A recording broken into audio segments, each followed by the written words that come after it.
right. Hello, hello, hello, everybody. Welcome back to Passions Podcast. I'm your regular host, LeTara, back again with Eric, it's me. I'm so excited to be back with you. I really missed watching it. And so it was so exciting to get back in the loop and to watch and hear the theme song again, to hear the eerie music in the background, to see shenanigans, shawises, all of the fun stuff. It's been a blast. And I'm so excited to be back with you. Thank you for having me back. I am so thrilled to have you back. Thank you so much for coming on. Everybody was like super short notice. So for anybody, a little backstory for everybody right now. This is actually the first episode I'm recording since the hiatus. It might not seem that way because you're now seeing like last week's episodes and the weeks before that. I was like 5 episodes ahead and I just held on to them until I was ready to come back so that I wouldn't have to be going from week to week anymore. Very smart. But this is my first episode back since the hiatus, and so I'm jumping into this fresh. And I was so confused jumping into the episodes this week that I had to go back and watch my own podcast. I was like, what happened? I needed a recap. And the recap was good if I do say so myself. Luckily, you do follow a pretty dang good podcast, so Yeah. you knew where to go, the resource to figure out all things passions. Yeah, so I'm really excited to But we missed you as a fan myself. We missed you during the break, so I'm excited to jump back in. I miss Passions, but it's also like kind of work for me, so it's nice to like take a break. Okay, so we're talking about episodes 446 through 450. Yes, that's right. Yes, all right, we watched the same episodes. This week was interesting. It had some great stuff, it had some silly stuff, a lot of silly stuff. This is just one of those things. It reminds me of like Passions at its height. I'm very grateful on the weeks that I've come in because it is always so much magic, and we all know I love magic. And it's just like all of the storylines are just all mixed up together. So this is a week where it was like, how do I take notes? Because everybody's storyline is mixing in with one another. And that's what I love about Passions. Oh yeah, we get a lot of ensemble work this week for sure. Mm-hmm. Yeah, so we're gonna start out with magic this week, okay? So when we last left off, Timmy and Tabitha. You did a Juliet Mills Hecuba. I did. Hecuba. Timmy and Tabby are down in Hecuba's cave and have tricked her into making herself small and putting her into a bottle. I'm a genie in a bottle, baby. She's a genie in a bottle now. Well, she's an evil witch in a bottle.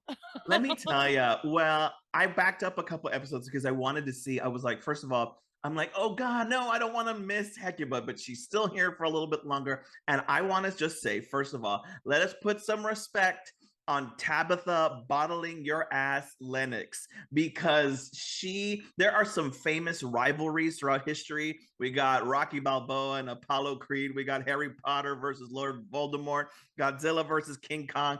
In Passions, we have Tabitha versus Hecuba. And yet again, Tabitha has tricked Hecuba and trapped her somewhere. With no powers. Like Tabitha has no powers, and she managed to overcome and win against Hecuba to an extent at this point. And I will say, this has just kind of always reminded me of how evil Tabitha was before we get into the campy Timmy 1999 era. Like, if we think about her 300 years ago, like what her full force was, because even at a glimpse of Hecuba thinking Tabitha got her powers back a while back, she was scared. She was scared that Tabitha was going to do something to her. Oh yeah, she was shaking in her boots. She was like, "Oh no," because she knows she's no match for Tabitha at Tabitha's height. Exactly. Right? So I'm just so grateful. God bless Princess. She earned her name from Princess to Queen this week because she got Hecuba in that bottle. I was like, go Tabitha. And Tabitha had she was working with an injury. Like she's walking on a cane. Like she sprained her ankle. So anyway, I Timmy and love Tabitha. Oh, what? I was just saying, I loved how the episode started because Tabitha and Timmy are just kind of like looking at the bottle like they're marveling in their work. And the first thing is Timmy going, "Hecky baby, how's it going?" It's just like they're so cocky now that she's in the bottle. Well, and then Hecuba inside the bottle casts a spell that says, I didn't write it down because she casts so many spells, but Yes. to turn them into hens. And I Yes. wrote, Hecuba casts a spell to turn Timmy and Tabitha into hens. We'll see if anything comes of this. Yeah. And then I was like, nothing so far. Yeah. No, and they just antagonize her and cluck like chickens to make her think that it worked, which I just thought this is so much fun to watch them just be happy for like a second and gloat. Yeah. Well, and so Tabitha states as long as Hecuba's in the bottle, then she's not powerful. She has no power, basically. Mm-hmm. And she says, heck, your witching days are over, dear. And I loved that. And as they're leaving the caves, because Tabitha's like, let's get the hell out of here, right? As they're leaving the lair, Timmy finds Kay's soul. Yeah. Which I need to send you my address so you can send me my soul. Yes, I keep fucking forgetting. I have it here. Have you been depressed? Have you been like not you've Have I been depressed? You haven't been able to enjoy anything. You found that during family events you wanted to push your cousin into a closet. Like you've just been, yeah, because I have it still and I will send it to you. Have I been depressed and having odd thoughts of hell? I just a little bit. No. Yeah. No, yeah. Timmy finding it was just, I couldn't remember. I was sitting there going, I don't know how Kay gets her soul back. Like I kept trying to remember. And so for him, and I kept thinking, if she's in the bottle, where's the soul? Well, there it is. It fell out whenever Hecuba got shoved into the bottle, and now Timmy has it. I'm gonna be 100% honest. I had fully and completely forgotten about Kay's soul. Oh, well, in your defense, I think Kay kind of forgot about it as well this week. Yeah, well, she's whatever. I had forgotten about this little plot point that was so important a long time ago, but really isn't important anymore. Yeah. But so Timmy finds Kay's soul and tries to hide it from Tabitha. And Tabitha comes back and is like, what are you hiding behind your back? And he's like, oh, it's nothing. And she obviously is not an idiot and is like, yes, you are hiding something. And she realizes that it's Kay's soul and she takes it from him, saying, this might come in handy.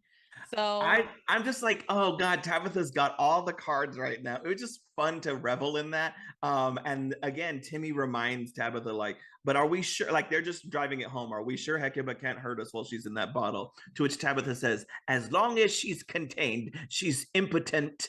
To which Hecuba says, that's what they said about Hannibal Lecter. Yeah.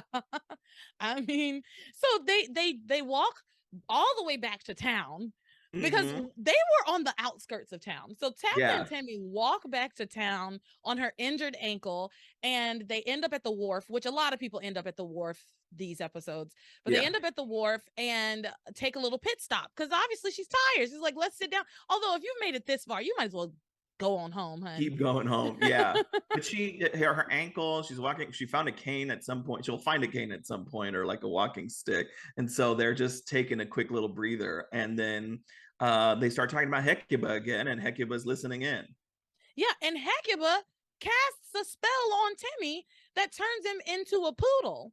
Yeah. And so this whole idea that Hecuba is powerless is out the window, right? Yeah. Because she just turned little Tim Tim into a cute dog in a cute little outfit. And then she turns him into a rabbit, and then she turns him into a goat. Then she turns him into a monkey. The monkey was my favorite. The monkey was my favorite because at some point Timmy's gonna say he wants a banana martini. Like he's just going all over the place, and it's so funny. I was sitting there going, "What was the animal budget for this week?" Right, because they had real animals. We've still yet to see Fluffy. Like they can't get a fucking cat, but we've gotten a goat, a rabbit, a monkey, a dog. Like and costuming budget because they all had Timmy costumes on. Yeah. So, but we can't get a cat. Fine. No. That's where we draw the line. It's too much. But so Hecuba's casting these spells. Then she casts a spell on the bottle to make it hot, and Tabitha drops it in the water because it's too Yes. hot. Which, girl, just put it down. Well, yeah, and all of that yelling at Timmy, like, Timmy, do not release Hecuba. And she gives like 8 monologues in like 2 weeks about not letting Timmy lift the top of the bottle, and she drops it. And then for some reason, once Hecuba's bottle is in the water, Timmy's spell is broken. Yeah. No rhyme or reason to that. Yeah. Tabitha, of course, is trying to fish the bottle out of the water, but can't reach it. The tide's taking Hecuba away. Hecuba's taunting her, laughing loudly. So the whole fucking world can, like, really everybody can hear it. Like, anybody on the wharf is like, what's that? What's that noise? And we'll talk about that soon. But so they're trying to get the bottle back, but she can't get the bottle back, right? Mm-hmm. And she and Timmy are so worried because she's like, if anybody opens that bottle and lets loose Hecuba, she's coming back for us. And like, Yes. we just got the upper hand. We can't do this right now. Yeah. So they are trying to find the bottle, but who finds the bottle? Oh my God. Of all people, Mr. Julian Crane. Julian Crane finds this bottle, and Hecuba, so they're positing this idea that Hecuba can control people from inside the bottle, and that she can influence people from inside the bottle, but they don't realize she's in there. So she yells at Julian to pick up the bottle, but he doesn't realize somebody's telling him that. He's just like, I have a strange feeling that I should pick up this bottle. And then she tells him, basically, like, kill Sheridan and Louise. Like, she's like, I'm in the perfect hands, the most evil man in Harmony. Well, and oh my God, what I laughed so hard about was, first of all, again, I don't tend to think too logistically about Passions, but they put her in a bottle that happened to have Genie like pillows and like a I Dream of Genie setting within the bottle. It's the exact I Dream of Genie set. Yeah. Like, I think it's the set. Like, it's I used to love I Dream of Genie. Yeah. And no. Yeah. That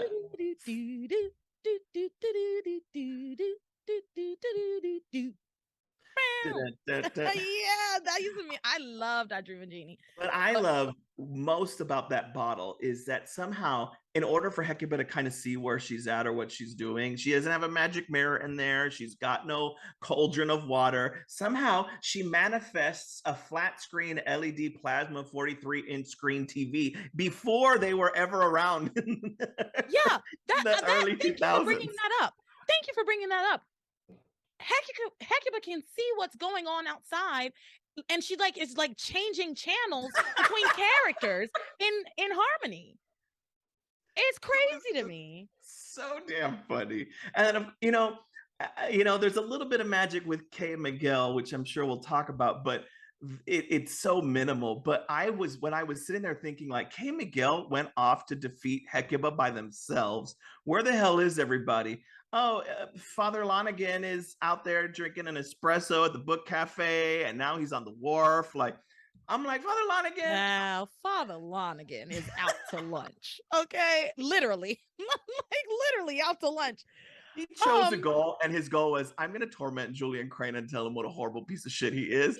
Yeah, and he keeps running into Julian and being like, don't fall for the evil, my son. Don't give in to the evil, my son. And Julian's like, what is this priest talking about? Yeah. So I mean, I don't. Again, this week is kind of crazy. I don't know if we talk about, like, Julian was at the book cafe earlier. I guess we're definitely gonna talk about Julian. We're gonna get, because I'm gonna put that. I put that in Julius because he's there to look at murder books. Oh yes. Okay. Yes. That's what I wanted to get to. Okay. So before that, it ends up that Julian and Father Lonigan end up there at the wharf. He says that same menacing thing, and that's when Julian finds Hecuba's bottle. Right, and we're going to talk more in depth about Julian. Okay, cool. It's hilarious.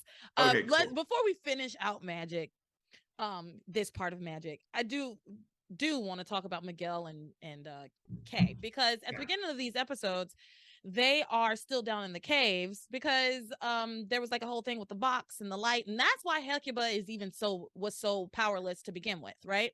And that's what I was thinking, like to trying to give everything justification. I was like, why is Hecuba able to do powers now in the bottle? I'm thinking maybe she was just, I'm making up something because I don't know, but I'm thinking maybe she was just so weak from the light that she wasn't able to really do the things that she is able to do now at the very I beginning when they got her in the bottle. I think she made there was like one line where she said, when if I try really hard, I can cast spells. Yeah, it is. Yes. And yeah, I think and she was like, my powers will continue to grow as long as I'm in here. So Yes. it's like the first time when she got trapped away um in the caves or whatever, those 300 years she was down there, she was just growing in power. So I Yeah. think that's what's happening in this bottle is that Oh, she's there we go. That's growing in great. power again. Look at us. We should have been writing for them whenever we were, in Yeah, middle in the school. sixth grade, seventh grade, I would have. I would have wrote the shit out of this Oh, show. It would have been I so still, good. yeah, we'll get back into that. But Miguel and Kay, that's Oh where my we're at. god! So Miguel and Kay are down these caves, and Miguel is like, I won't leave without Charity.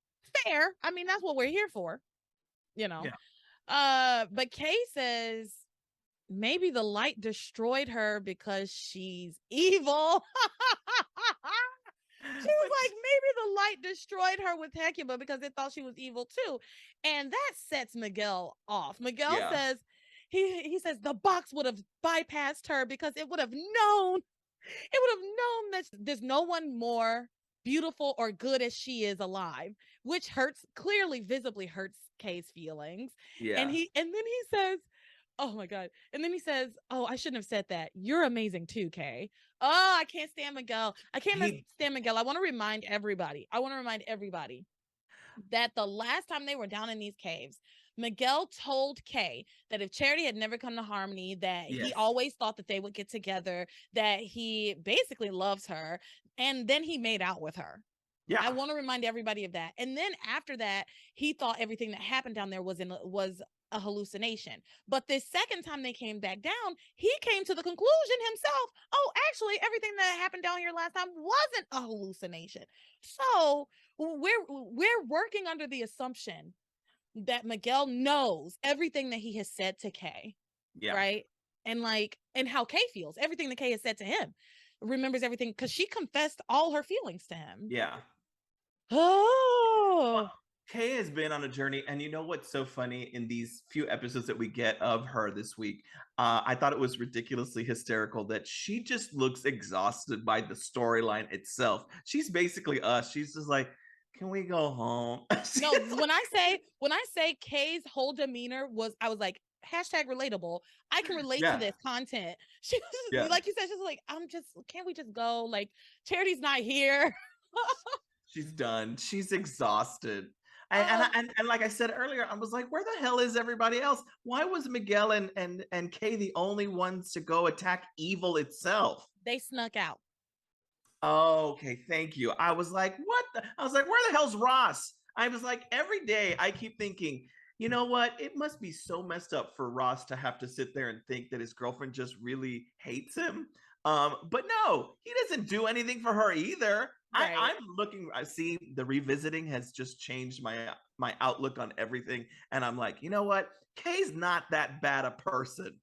Everybody else is just an idiot. Everybody else is just an idiot. Kay's not that bad, which is crazy. Like, it's crazy how far I've come in like 400 episodes, because Kay was that bad. Like, she used to be. But like you said, she's like grown. She's on a journey. And also we've learned more about the other characters around her and the other people in the story. And like, oh, compared to these assholes, like, yeah, and they're always ready to jump on her. I'm like, your mom is like, very religious and caring and making tomato soup cakes, but they're all ready to threaten you because you know something. And I'm just like, I don't understand the hypocrisy here. But Jessica, I get it because that's their dynamic like that. But even then, I've never liked Jessica, never have.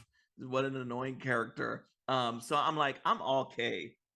I am Team Kay, like, firmly. It's crazy. And it's crazy either to think any about of them. it. any of them. I love this one, and I love the ones to come. There's another K that'll come eventually, who I absolutely love as well.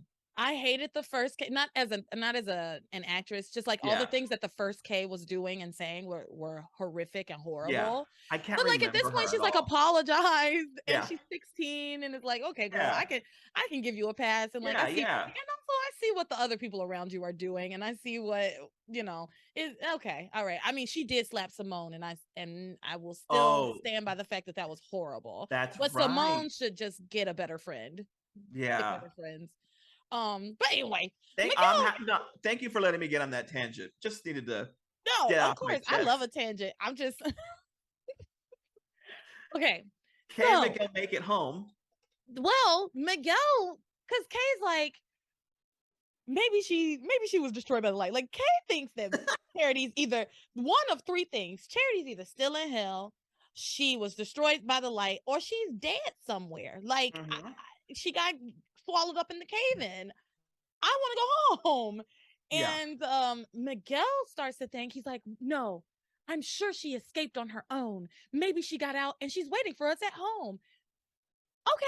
So they go Yeah. home and she's Kay's not like, okay, there. cool. Yeah, let's go home. They go home and she's not there. Of course she's not there. Of course she's not Nobody's there. She's home. still in hell, Miguel. She's Yeah. still in hell, Miguel. Yeah. Okay. So, whatever. That I'm sure there's gonna be a lot more of that next week. I'm glad there's not too much of it this week. Yeah. And with all of that said, I kept thinking maybe that again, I couldn't remember how the Tabitha Hecuba stuff came around. I kept thinking that maybe Tabitha was going to realize that her powers should be coming back now at this point if Charity is dying or is close to dying, or I mean, I don't know how long you can last in fire like that, but Well, Charity's been there well, months. well. First of all, they only bring up certain plot points when it's convenient for them. Yes. So, like the Yeah. whole Tabitha not having powers because of Charity, is still alive. Like they will not bring that up Yeah. again. But there was another thing I was gonna make a point about, and now it's gone. Oh damn. Whatever. I hate Whatever. when that happens. Whatever. Okay, back to passions. We're about to talk about Louise. Yes. Sheridan and Louise. Okay. So Sheridan, and this is a theme. This is just a theme for Sheridan for like since she and Louise have gotten together. She's just gonna be worried. She's just always gonna be worried Yes.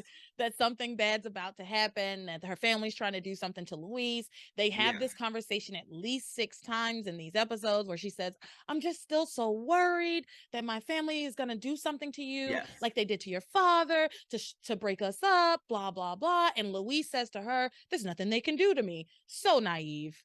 What do you Yeah. mean there's nothing they can do to you?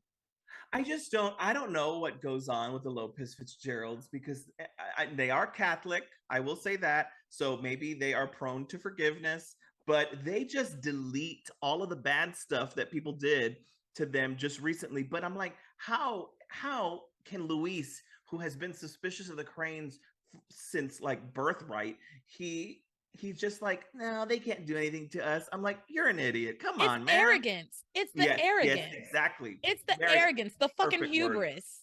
Yeah. Like the hubris of man. Yeah. Like, of course they can do something to you. A few episodes ago, it was said that the Cranes are the richest family in the world. Yeah. That is canon in this show. Yeah, not just Cranes, Harmony. Yeah. So like you don't think that they can just take you out with one phone call? I mean, like, please. At the very least, they fire your mom. Like, come on. yeah. In Oh my God. retribution. He's You like, know, there's nothing that the Cranes can do to me. yeah. Okay. So what they're at the cottage, right? And they're just Yeah. kind of recapping everything. At some point, I think Sheridan brings up Beth and like where they were supposed to go. So I know Beth is around, and I know I have not seen her in the weeks that I've been with you. Listen. So Beth has not been around, right? Except Okay. for one time in That's what I last week's thought. episode. And I'm so glad I watched my own podcast so that I could remember this, because I would not have remembered this. One time in last week's episodes, Beth shows up. We get like a tiny little Beth cameo, and it's her calling to get more of Tabitha's books because Tabitha stole all the books from the book Okay, got cafe. it. Yes, yes. That's it. That's all the That's Beth right, we've because gotten she so works at far. the book cafe, right? Yeah, That's right. well, she used to own it before like the Cranes like kind of bought it out Oh, from okay, under got her. it. Well, Yeah. I don't have any Beth in this episode, but I'm just saying, like, I know she's around and she will be coming.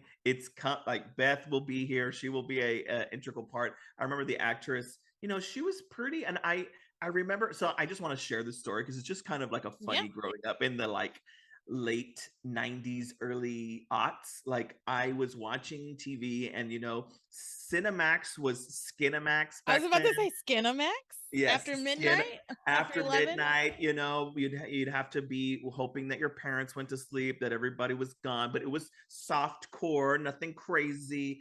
But when I'm watching Passions and I'm flipping the channel, I'm like, oh wow, it's Beth. She's in a movie. I didn't think anything other than Beth was in the movie. Oh no, Beth was in the movie. I mean, she was, and ain't no shame, lady, do your thing, just make sure you're ahead of the game, because she was doing what she had to do.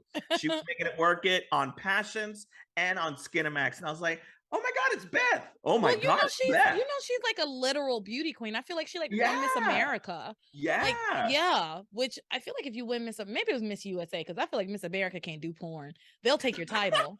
They will. They took Vanessa Williams' title for like some nudes Oh that she did as a kid, not a kid, but like as a yeah, teenager. yeah, They'll take your title. But she was like a legit beauty queen. yeah. So So it was just one of those things that I'm like, if I ever get back on and we talk, like if I see Beth, I was just like, that was my first, like, I was watching Passions and I was like, oh my god, Beth is naked. uh listen, I used to watch on Skinamax. I think it was called like Passion Cove. I yeah. think that's what it was called. Yeah. No, I remember those softcore porn days, and you're just like with your remote control on the like back button. You remember the Yes, little button that'll yes. turn back real fast? Oh yeah, Turn back flashback. to Cartoon Network just in case. What were you watching? Cow and Cartoon. Chicken? Dexter's Laboratory? What? Wait, not Cow and Chicken, because I was not allowed to watch Cow and Chicken in my Oh, house we're not? because of the depiction of the devil. Oh, that little devil character, yeah. The one that, It was oh perverted. yes. Yeah, he was nasty. He Like his was, whole ass was like real big yeah. and bright. I don't know. Anyway, Passions. I literally haven't made it through one Shawise note. They are they're at the cottage. We're at the cottage. And Sheridan's all worried. Yes. Whatever. Ethan shows up with Teresa to check on Sheridan because he had a weird run-in with Julian at the book cafe, where Julian basically kind of threatened Sheridan. Basically, it's like, you Yeah. need to warn your friend that she needs to stay out of the Crane archives, and the family doesn't take well to people going against them, blah blah blah, right? Yeah. So he goes in because he's like, I've got an uneasy feeling, let me go check on my aunt, not my aunt, I'm gonna go check on Sheridan. Yeah. So Ethan and Teresa go to the cottage, and Sheridan brings them up to speed about what happened at the archives and everything like that. I don't care to rehash the shit because Well, and I was hated gonna the say, Crane I archives. neither do I. I texted you a while back and was just like, oh God, I'm happy I didn't have to deal with the Crane archives. I But yes, hated that it's a so thing. much. Yeah, it was. I remember it being exhausting. I hated that so much. So they brought Ethan and Teresa up to speed on what happened in the archives. And then Ethan kind of questions Luis in kind of the same vein he used to, where he's like, why do Yeah. you think that my family, and he's like, it's not your family anymore, but why do you think that the Cranes had anything to do with your father's disappearance? Like, you really believe this? And he's kind of pressing Luis. And Luis says, well, they had a file on my father, and by the time we got there, they were shredding it. Yeah. Like, you don't think that's suspicious? And I think Ethan is starting to slowly come over to Luis's side. He says as much. He He says, does. look, Yeah. I'm on your side. And Luis kind of says, yeah, but old habits are hard to break, and you're definitely in the habit of being one of them, meaning the Yeah. Cranes. And Ethan like agrees. Like, I appreciate the growth between these two characters a lot. Yes. Yeah. Between It Ethan and made a Luis. huge difference, because at first I was like, oh God, Louise, here we go again with you hating on Ethan. And then all of a sudden it throughout the week, it does mellow out. I think it's just old habits die hard for both of them. And once they got past that, they were fine. Yeah. So meanwhile, here's some fun stuff. Meanwhile, Julian's at the book cafe looking at every murder book he can. He asked for all the books on murder. Yes. So he's It, looking at, and he finally takes one that's called Perfect Murders. And he's thinking and imagining all of the different ways that he could possibly murder Luis and Sheridan. So one is like by poison, and one is by cake. yeah, poison cake. One is which we already saw that with Yeah. uh Charity and Miguel. What's Yeah. her name? Tried to poison them. Tabitha. That was funny. With Anyway, yes. and she ate the cake. Well, is it?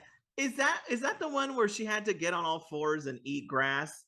Or is that? Yes, yes, Oh, it yes, was. Okay. yes. See, Yeah. I have that vivid memory because I remember looking, like, eventually one time looking it up, and it was like eating grass helps the digestive system of some dogs. So I Yeah, don't for know if that dogs. was what their idea. I don't know what that was about. But yeah, no. So he's thinking about poisoning them. He's thinking about cutting Yeah. their brake lines. Just different ways. And he's just like, it would Yeah. just be too messy. This is too this, blah, blah, blah. And so then he takes his literally the book is called Perfect Murders in giant red letters. And he's walking around with it in his arms like he's a schoolgirl on her way to class. Yeah. And with bookmarks in it. I mean, it's bookmarked, it's tabbed. Yeah. Right? Like it's got little tabs in it. Like, what are you doing, Julian? He didn't care. He wasn't worried. He was like Norma brandishing that axe in the airport. Like he just didn't care. Life He was didn't good. care. Well, so he's out and about trying to figure out what he's gonna do. You know, should I kill my sister? I can't kill my sister. I can't do this. You know, out and about walking, and he walks to the cottage, and he just kind of stands there lurking, staring at the cottage. Michael Sheridan Myers walks, like. yeah, Yeah, just Sheridan walks over to the window, sees him out there, but doesn't say anything, and is just like kind of looking at him. I So couldn't tell if she knew he was there or not. I was very me confused. too, same. I was like, it looks like she sees him because she at one point goes to herself, kind of whispering, "Please, Julian, please don't hurt Luis." So Yeah. I was like, surely she sees him there.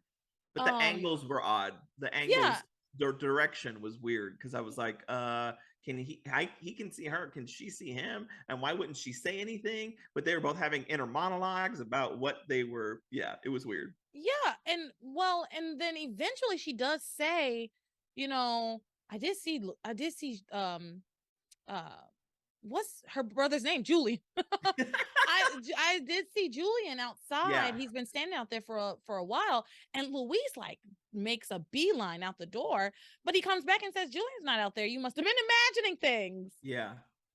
But he definitely was out there. Oh yes, he was. We know he was out there. Yeah. And she definitely saw him out there. It was not an apparition. Yes. But everybody tells this woman that she was just seeing things. It's like he could have just left. Like, why does everybody make Sheridan think she's crazy? It's so annoying. Women of Harmony are gaslit every day, like every day. It's so annoying. But Yeah. Luis is like, why don't we go for a walk? You know, you need some fresh air, blah, blah, blah. So they go on a walk. And then, to be honest, I didn't write a whole lot here because they were talking about if they're about being soulmates. Are we soulmates? Can we make this work? Is it time to make a commitment? Blah, blah, blah. All these really big questions. And the way they decide to answer the question, Luis says, well, I know the way we can figure out if we're meant to be together forever. Follow me. It's a Harmony tradition. Okay. So we've never heard of. That I've never heard of. They walk over but I've heard of a bunch of times in these episodes. They walk over to the book cafe, and you can see the book cafe in the background, and then all of a sudden we've got ourselves a new location. Sally Chen's, what is it, Noodles? Was it Sally Chen's Noodles? Chinese restaurant, something like that. It was something about noodles. Yeah. I wish I could. It's in my notes somewhere, but I know it was Sally Chen. I will tell you, as soon as I saw it, I went, it wasn't until the actress said the love noodle test. I'm like, oh my God, I remember this.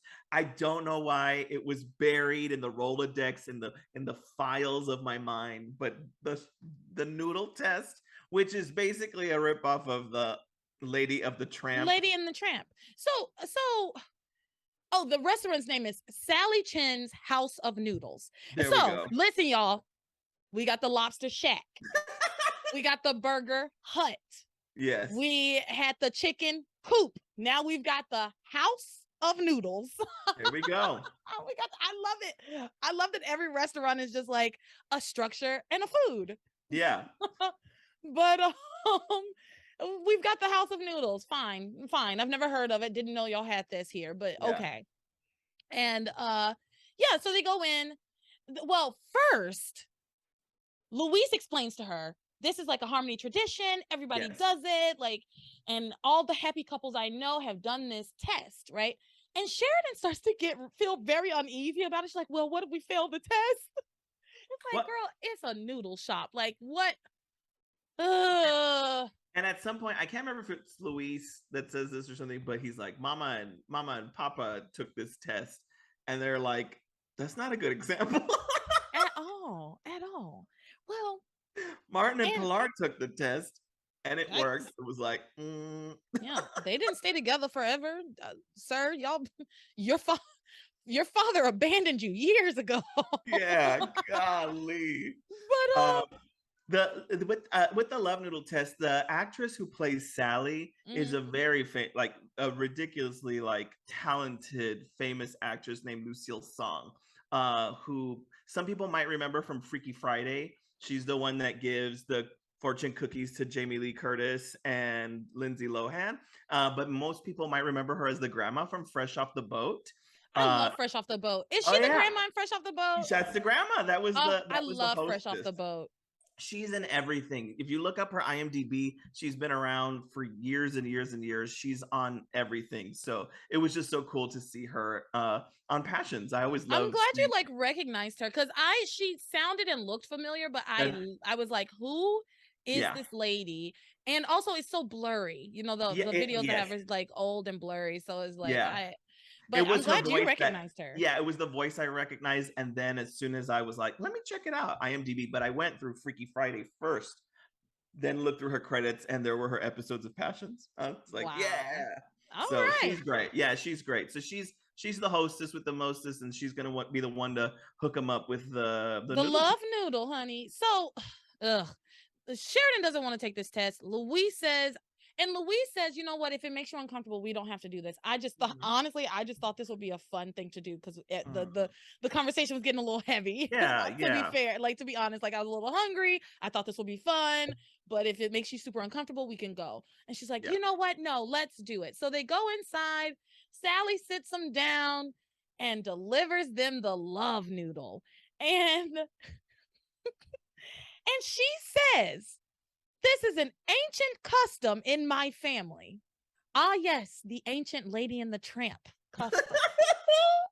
I've never heard of the love noodle test. Maybe it's something, and I'm sorry, but I never heard of it. So the ancient custom of sucking down pasta till you kiss.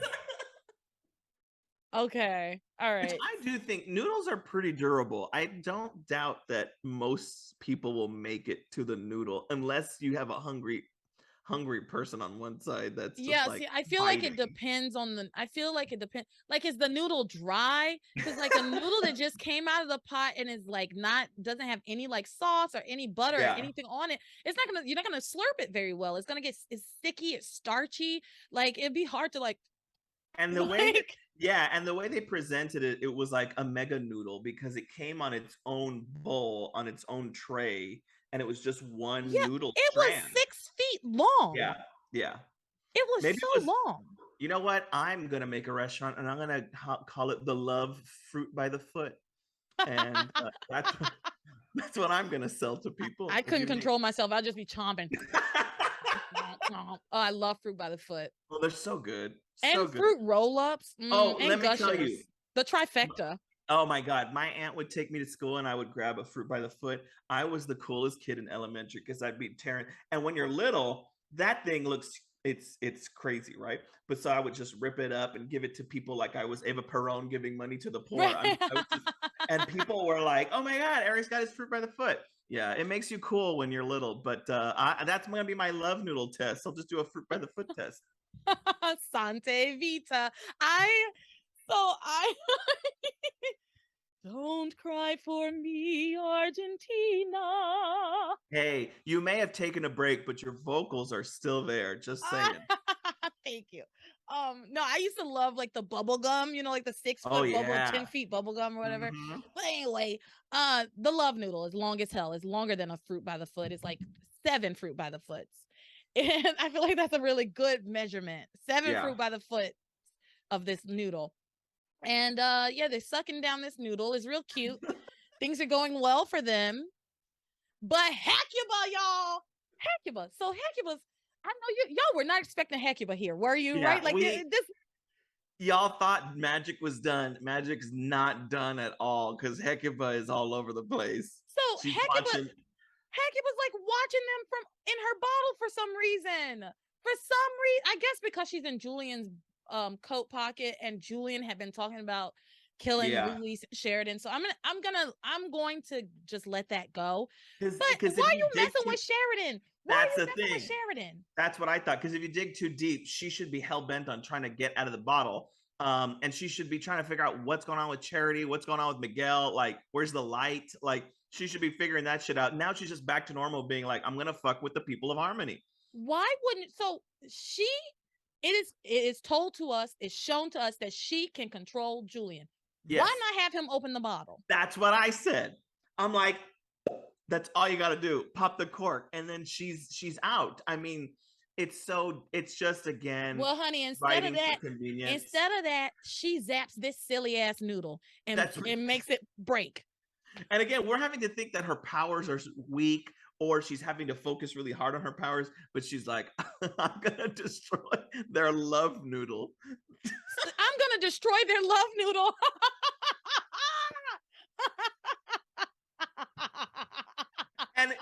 And I mean, if her goal is to cause pain and suffering to the people of Harmony, Sheridan, I've never seen someone more devastated over like a novelty act. Oh my God. This is like, it punched her in the gut, in the diaphragm, in the heart, in the soul.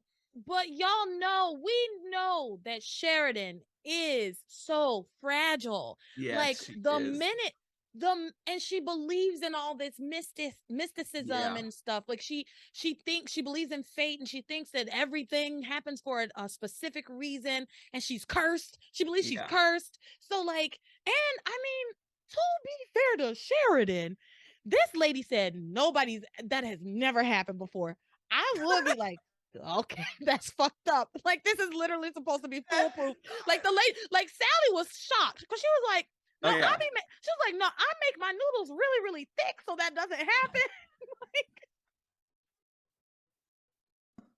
like this is not good for business. Like this, you know, it's good for business to have noodles, the love noodles that work, but not love noodles that break apart. Right? Yeah. Like, it's a marketing scheme. That's how she gets people in there. That means, man, I need to just take somebody to Sally's, because it has a 99.9% success rate at this point. It was 100 before Sheridan. Yeah, Sheridan made it go down 0.1%. Sheridan, it's much like my Uber rating.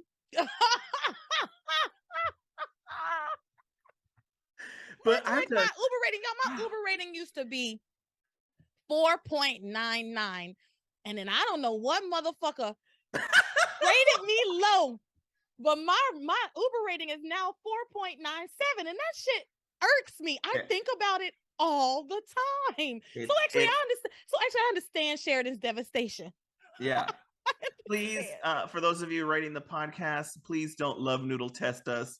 Don't break us. Just go 5 stars. You'll be good. Everybody's good.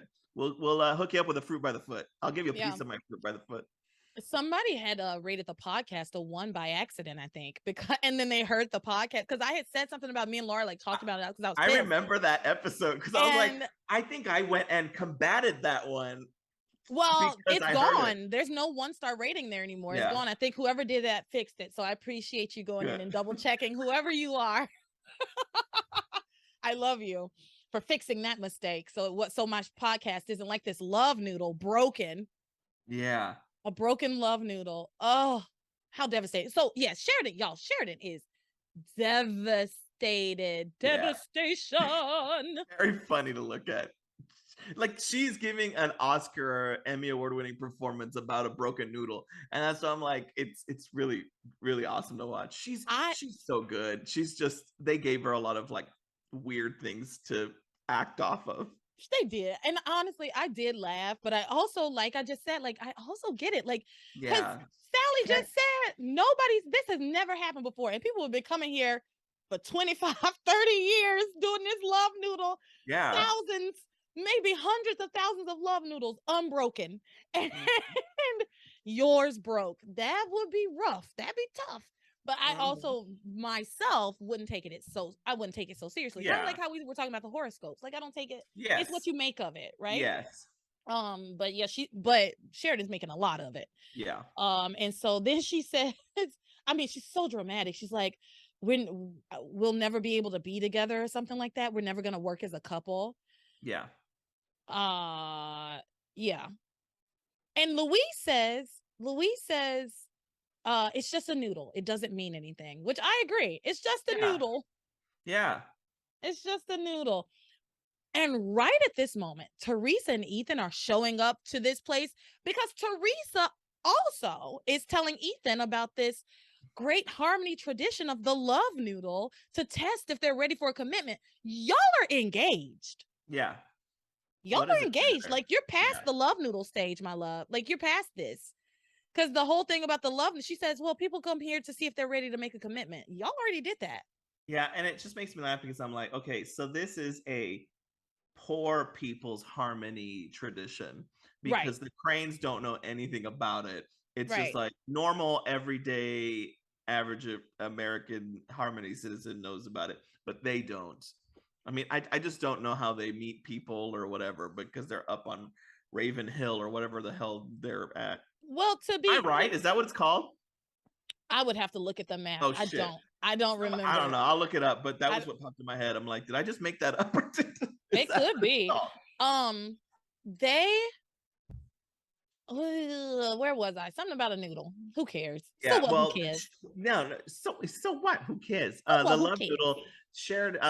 It's Ethan and Teresa end up there, right? And they're on the same path. Yeah, Teresa's telling him about this stupid tradition, and he's like, "Okay, cool, let's go in and do it." And so they go in, and of course they see Sheridan and Luis, and she's like, "Oh my gosh, you guys must have come here to do the love noodle too." And then Sheridan has to break the news that the noodle broke, and Teresa is like, "Oh my god." Ay, Teresita, she will never change. Like, instead of figuring out to be like, oh, no, Teresa again is like Sheridan and is like, oh yeah, you're fucked. Well, because you know that Teresa really believes in that kind of stuff. And then she, after all that, she and Ethan don't even get the love noodle. I know. I got so I just was like, okay, they're next, right? And they don't take it. Well, couple things happen. Ethan is like he feels bad for Sheridan. He's like, don't take that stupid test so seriously. He looks to Sally and goes, no offense. I promise you, Sally was ridiculously offended. It was like microseconds if you watch the actress, but she was like, fuck you. Yeah. Well, her face said everything. It was so damn funny. At one point, Louise like flat out looks at her and is like, you must have fucked up the noodles, Sally. Like, and she's like, yeah, I guess, whatever. And then Sally, because these people have like berated her about this noodle, is like, okay, well, your food's on the house tonight. And Ethan's like, oh, that won't be necessary. And Teresa's like, sir, you're poor like us now. Louise is like, we don't give up. You're one of us now. We don't pass up a free meal, which is so true. I would slap my boyfriend. Like, LeTara, I got so mad because he was like, first of all, nobody was talking to you. Sally was talking to the broken noodle couple who is brokenhearted, who is devastated over their love noodle being broken. That's true, actually. She didn't offer food to Teresa and Ethan. No, they were like Louise and Sheridan. Oh, I would have said something. I would have been like, "Oh no, because she says, I'm gonna give she goes, I apologize, Sally's like, I'm gonna give you the supreme dinner on the house. And I wrote down, who the hell is Ethan to deny that offer for Luis and Sheridan?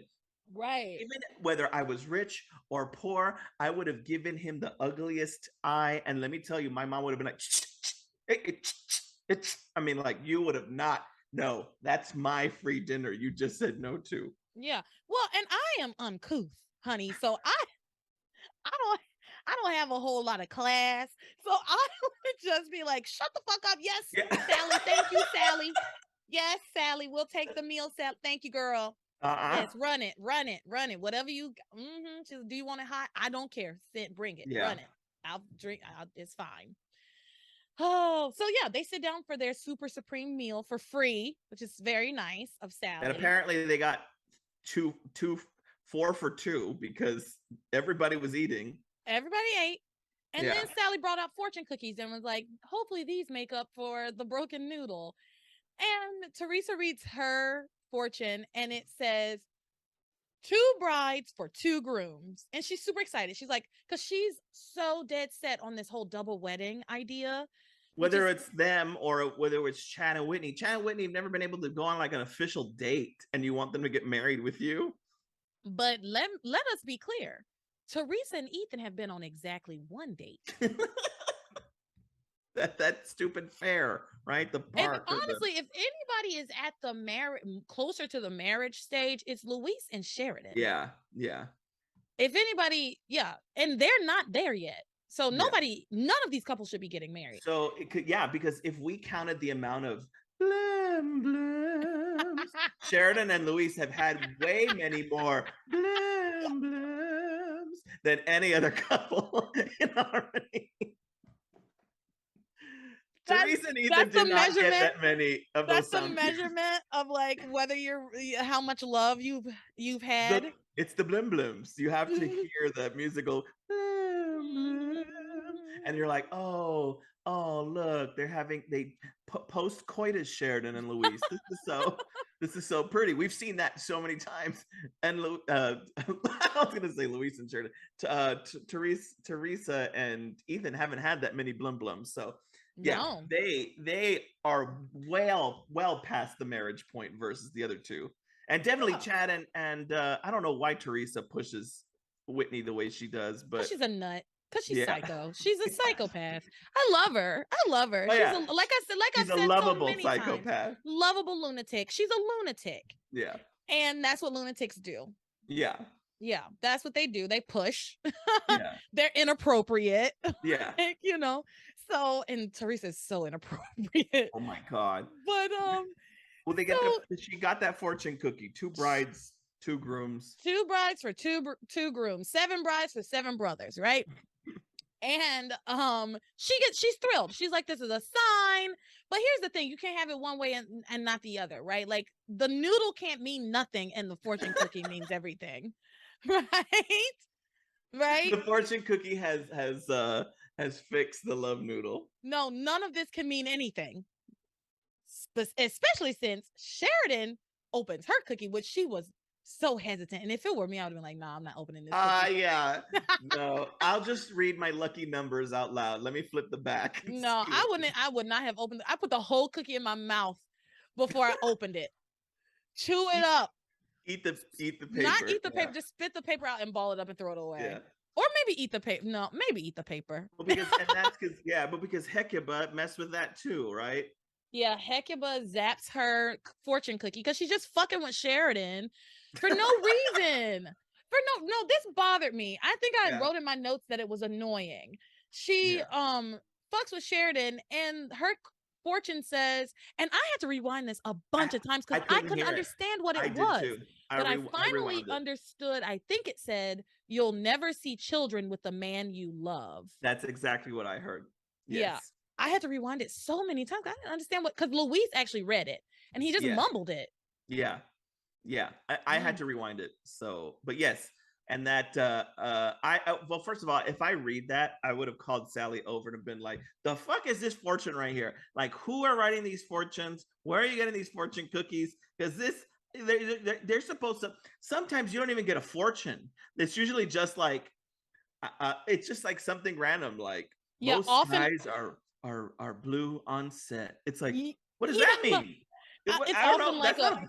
a made up proverb, Yes, you yes, know? Yeah. yes. Most fortunes are The proverbs. tea They're bo- like, the tea boils fastest when it's hot. Okay? yes. All right.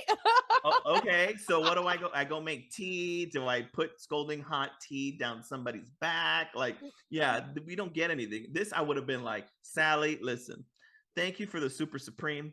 It was really good, but this fortune cookie's messed up. Like, who wrote this? Do you type them back there by yourselves? Like, this one Well, says I'm not gonna have any kids.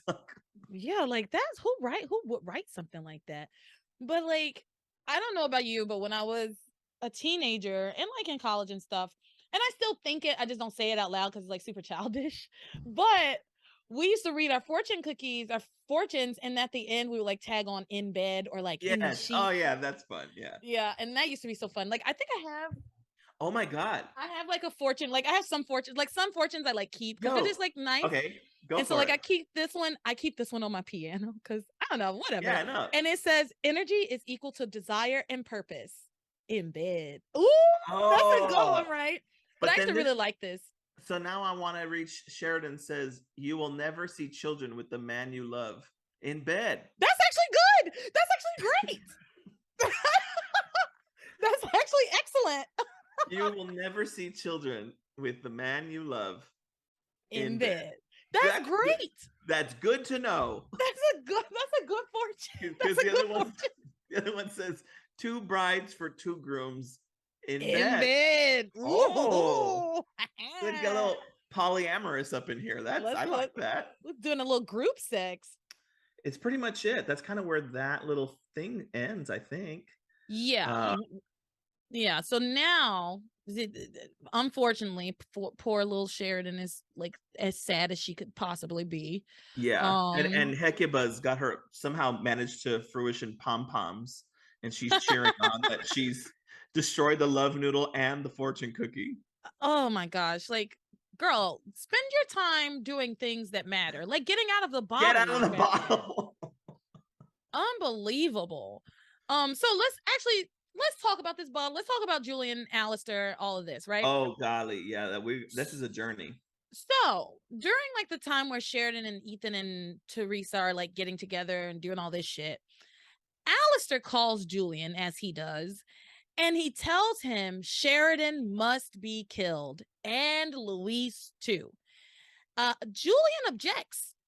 Yeah, Like to Julian's credit, he objects. yeah. He actually says, why don't we just wait and see what happens? He says, you know how bad Sheridan is with men. Maybe things just won't work out. I mean, it's pretty dang funny. I honestly, I was like, that's like the smartest thing Julian's ever said. Yeah, It wasn't nice. It was shady, just let it go. Yeah, but it's better than being like, yeah, dad, I'll kill my sister, you know? yeah. So he's like, let's see what happens. Maybe, and we don't even have to kill her. And Yeah, but blah and blah it just blah. reminded me of how sniveling and how like what a coward Alistair is because he's tasking his son to kill his daughter. Like it's just like It's horrific. and it's like, bro, you know you got henchmen. Like, can't you get somebody to do it? Why are you making Julian do it? Like, I wish there was a backstory where it made sense for him to like get, but like you need an heir and you're not looking at Fox as an heir. That's the only one you got because you ain't gonna give it to Fancy and Pretty. So like, what are we doing here? It's a control tactic. Like Yeah. it's Yes. he has abused Julian to the point that he knows he can basically make him do anything. Yeah. And it's just a control tactic. I think he Yeah. kind of gets off on it personally. It's Alistair's the worst, awful, Yeah. nasty, and he's the only reason I ever feel bad for Julian. I have Yes. sympathy for Julian. I have more sympathy for Julian than I do for a lot of Well, I have way more sympathy for Julian than I do for like Charity, which is crazy.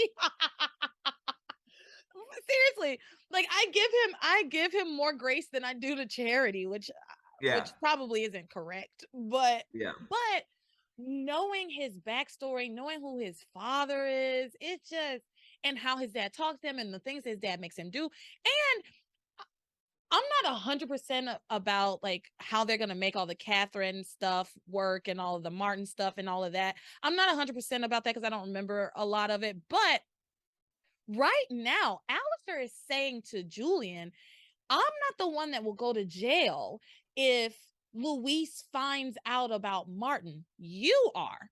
So that tells me that Julian had something to do with Martin's disappearance for sure, right? Which and it's so hard to rewatch because I know you and I know a lot of things to come, which we will not spoil. But it also sits there and goes, okay, what's the plot hole here? And me trying to remember, how do we fill in the plot hole? Like, how do we fix that and smooth it out? So like I'm watching all this stuff going like, this is if I was watching it for the first time, I'm like, okay, there's some stuff here that's letting me to believe that something happened. But now I'm watching as a rewatch, I'm like, how do we get from this to that? So it's kind of interesting whether you've never seen it before or whether you're rewatching, because you're like, it's so far away. It's so far away from what I remember. But they never expected anybody to rewatch the show. Like that wasn't a thing. They didn't put soap operas on tape. And that's the thing. It's like, you would think at this point, not to go on a huge tangent, just a thought, that with Peacock, that you would think that NBC would just put all the episodes on there, right? Because that would just be like, I bet you they'd get so many streams of like even one commercial about a witch in the 1990s. Somebody would watch it based off of that one little commercial.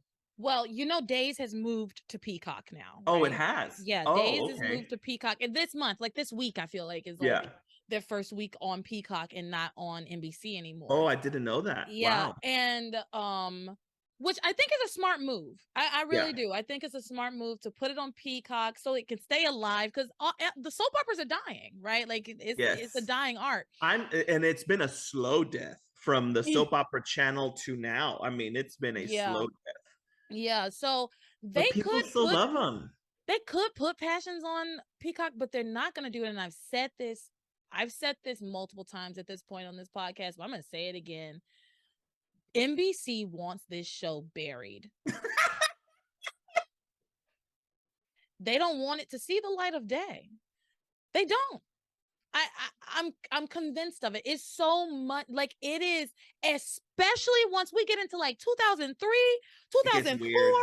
It gets weird. Not just weird, but it's like, even for the time, the treatment of like the LGBTQ characters. Oh, it's so bad. It's so bad. It's so disgusting. Yeah. They want this show buried. They want it buried. But, what's funny is I do feel like some people might look back on it and reclaim its queerness. This soap opera is so queer, like in all of the positive ways of it. Not just the representations of Latinos and Black people and LGBTQ people, because it's a mess. It's a mess, all of those things. But it is drenched in queerness. And I think people would look, and I talk to people that are like, I remember that. And they remember it fondly. I do think that they remember the witchy stuff and not the problematic shit so I agree. I wholeheartedly agree with you as well, like that it is definitely has queerness about it, and I think that's one of the reasons I like it so much, and I do think that there's a ton of people who, if they did put it on Peacock, lots of people would watch it. I think from like a PC standpoint, NBC doesn't want to even deal with it, right? With all that said, we are talking about Julian.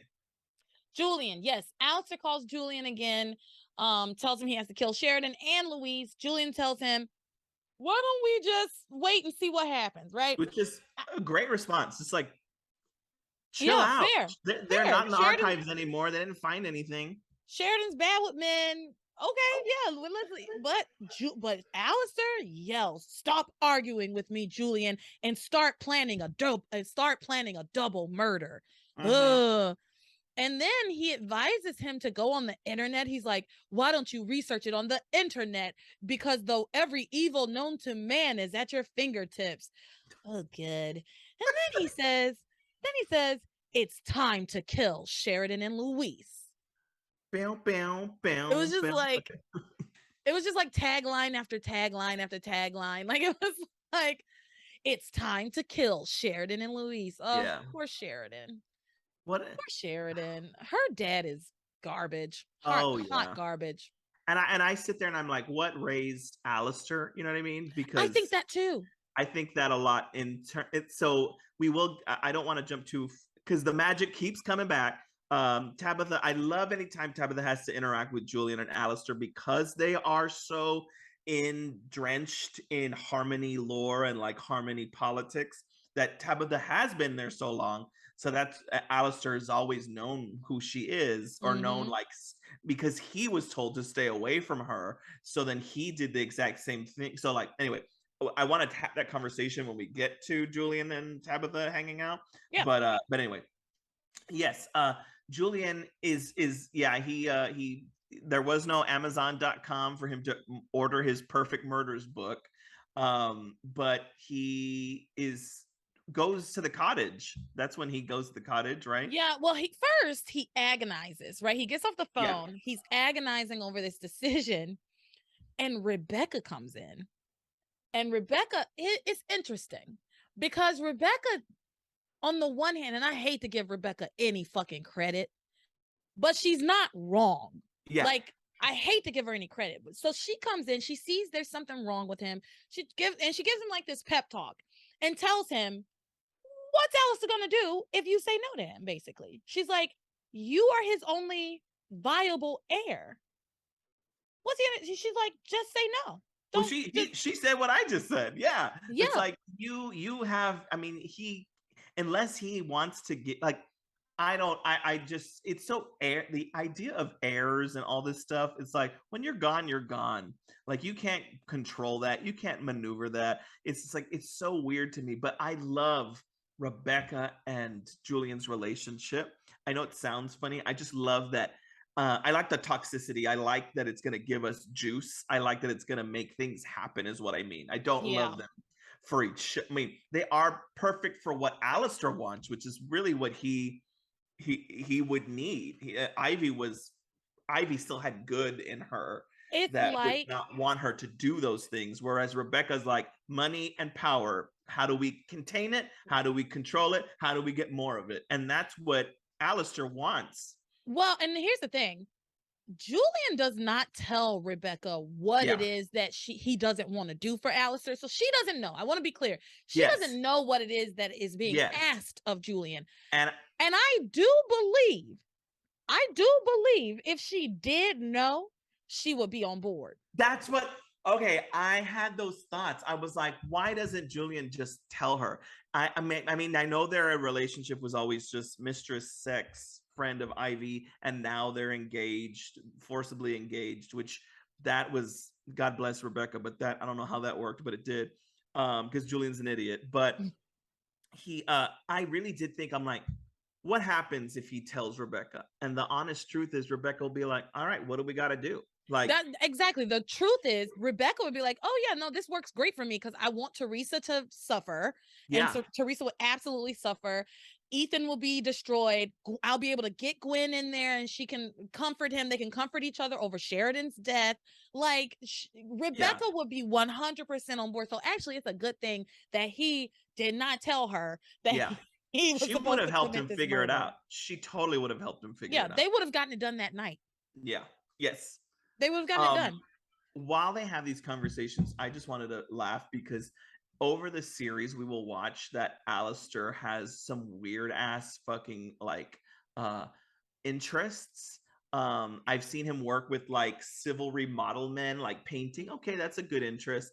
But like this time he had a baseball and a glove. Like, Alistair is not playing for the fucking Harmony Hippos. Do you think he's coaching Little League? Like, there's no reason. Nobody believes that Alistair's ever thrown a baseball. Like, even for tension. I mean, like, what now in 2022 would he have a fidget spinner? He'd be like, yeah, we need to make sure that Sheridan and he's popping shit.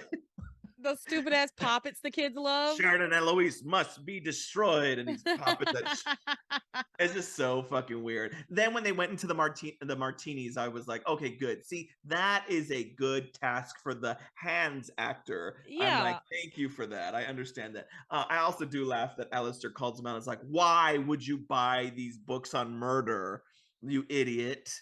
You idiot. But yeah, no, he has his perfect murders book. He's going around town. Anyway, so Rebecca tells him he can say no to Alistair. So the next time Alistair calls, Yeah. he tells him, no, I won't kill my sister.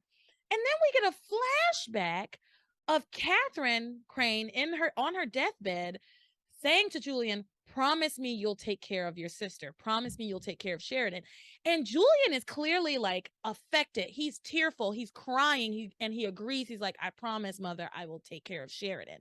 So I think that's really important. Like, yes. I'm so glad they added that in there. I think it's so important that we remember that Julian is a human being with feelings, even if he has been torn down and tried to be, Alice has tried to make him into like the worst possible person he possibly could. There's still so much humanity left in him, and he does love his sister. Like, it's so important that we remember that Julian is capable of love. Yes, and I think that to us shows us a lot about Alistair's psyche, is that why is he so mean to Sharon? Why is he so mean to Sheridan? He's mean to Sheridan and has no affection towards Sheridan because it reminds Alistair of Catherine. Everything Sheridan is what Catherine is. So Julian is raised between a Catherine sandwich, having Catherine as the mother who eventually leaves, and now Sheridan's this little beacon of light between the three of them. And then I think once Catherine leaves, he's so indoctrinated with hate and with what Alistair's like main goal is, which is to preserve the Crane Empire. So then that's where we're at. So for us to get that flashback to just remind us that Julian has a little bit of a soul, a little bit of heart because of his mother is huge. It is huge. And it reminds us again why he would not do any of these things, or he's very it is very difficult for him to make the choice to do so. Yeah. So Alistair's like going off on him, but then he gets a message that Eve's up to some shit at the hospital. So he's like, I got to deal with this. Kill your sister, and hangs up, right? And so let's stick with Julian though. So Julian goes out for a walk. He runs into Father Lonigan, which he had run into Father Lonigan at the book cafe when he was looking at his murder books. And Father Lonigan said to him, you are on the verge of committing a great evil. Fight the evil. Make sure you fight the evil, right? He runs into Father Lonigan again, who once again tells him, fight the evil, my son. Fight the evil, you know. So that's going on with Julian and Father Lonigan just popping up everywhere.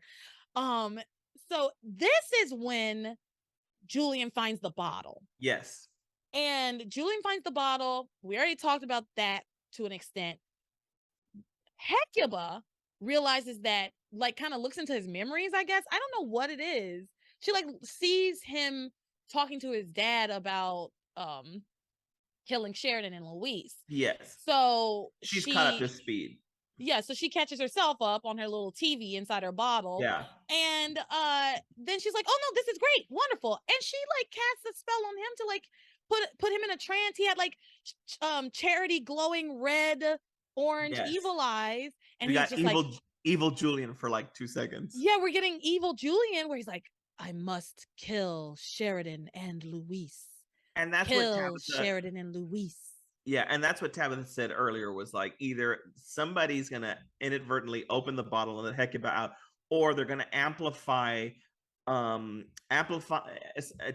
will amplify what they already have, or Hecuba is going to use them as a vessel to get stuff done. So Tabitha and Timmy won't know where Hecuba is at, or who Hecuba is acting through.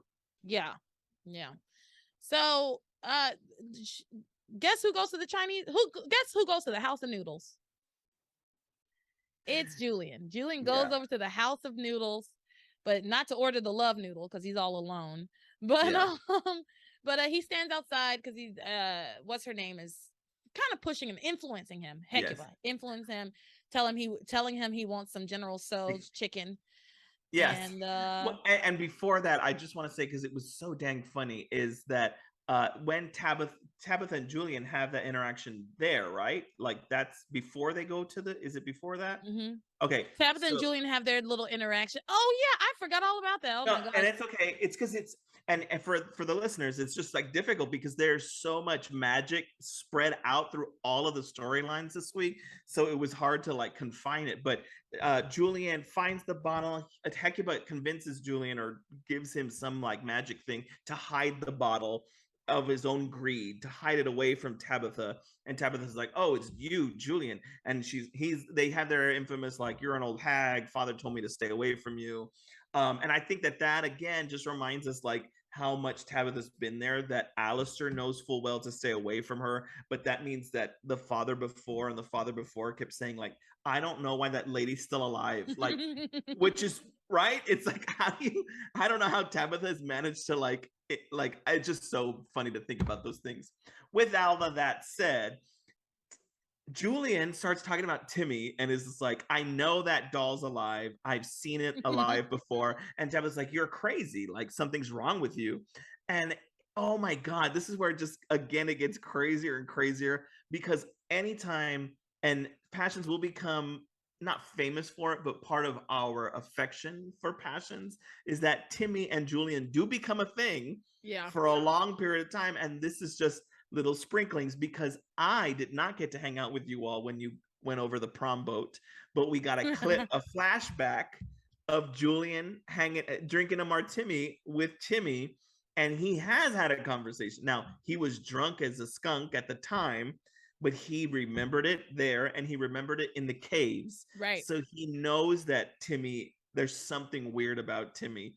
And Hecuba decides to try and exacerbate that notion and manifests Barbie and Pamela, two attractive women, to round the corner, to which Julian is like, "Ooga booga." And Timmy breaks out of doll mode to ogle these women and makes them like, "Yowza yowza." He's scoping out the babes. He says he's a quote red-blooded American, and It breaks was doll so mode to hit on silly. these ladies. It was so silly. Yeah, Hecuba cast this spell because she wants to, like you said, exacerbate this kind of notion that Julian has, that and kind of like ruin uh Tabitha's kind of cover, right? Yeah. And so she's like, "Oh, Timmy and Julian are so much alike. What are they like? They both like women. So let me conjure up some beautiful women and Timmy won't be able to resist." And so yeah, they both kind of catcall these women, and And it's just so stupid. It's so silly, but that's the stuff that Passions was definitely known for at the time. With all of that said, people get all kinds of fantasy sequences in this soap opera. People get like their first kiss fantasy. People get making love fantasies. We have to remember that shit all the time. I'm just happy that the writers gave Timmy a happy fantasy where he's like a playboy with these two women, and he's like, "It's good to be the king," and he oh my is god. loving every second. It's just so... Oh my gosh. I mean, like, I love Timmy. So much of his stuff is like just for fun. Like Yeah. so Oh much of it yeah. is just for Yeah. it's so much of it's just filler. Like, Yeah. but he's so cute. Yeah. And so he says something about like, "This is your Julian says something like, 'This is your whole goal, Tabitha. You want me to get me unbalanced?' And Tabitha says, 'You were born unbalanced.'" Yeah, they And have a so whole then fight. yeah, and so once Tabitha's like, "Okay, he doesn't have the bottle," she takes off. That's when Hecuba convinces or puts that spell on him that he has a hankering for a love noodle or love meat. He's Some got Chinese some, food. yeah, So yeah, he heads over there with the intent to kill Sheridan and Louise in evil mode, I guess. yeah, And that's really where we ended with them this week. yes, So now I have to take a quick break, say shout outs to my patrons. So I'd like to say thank you to my patrons. Thank you to Munashe, Marcus, Erica, Brelyn, Lisa, Zach, Sid, Randall, Ashley, Hannah, Camelia, Samantha, Amy, Eric, Jamie, Fantasia, and S. So thank you all so very, very, very much for being patrons. I really appreciate it. If anybody else out there wants to become a patron, help yourself.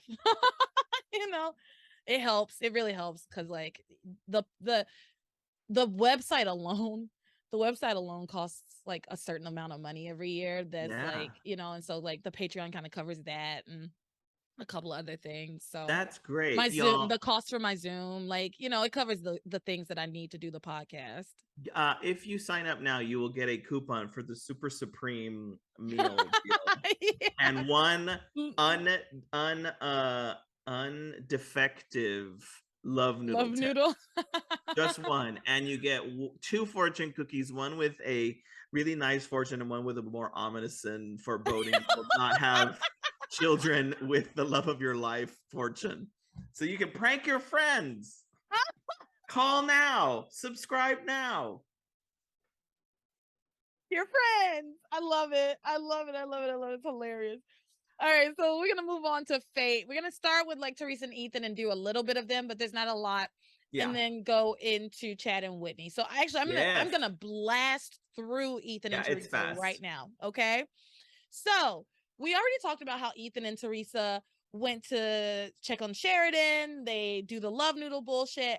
But one thing we did not talk about was while they were at the cottage checking on Sheridan and Luis, when they went out for a walk, Gwen shows up to the cottage because she's there to find out from Sheridan what the wedding date is, because Rebecca has like rehashed this whole plan again and told her, I for my plan to work, I just need to know exactly when the wedding date is, what, where, and what time, basically. Yeah.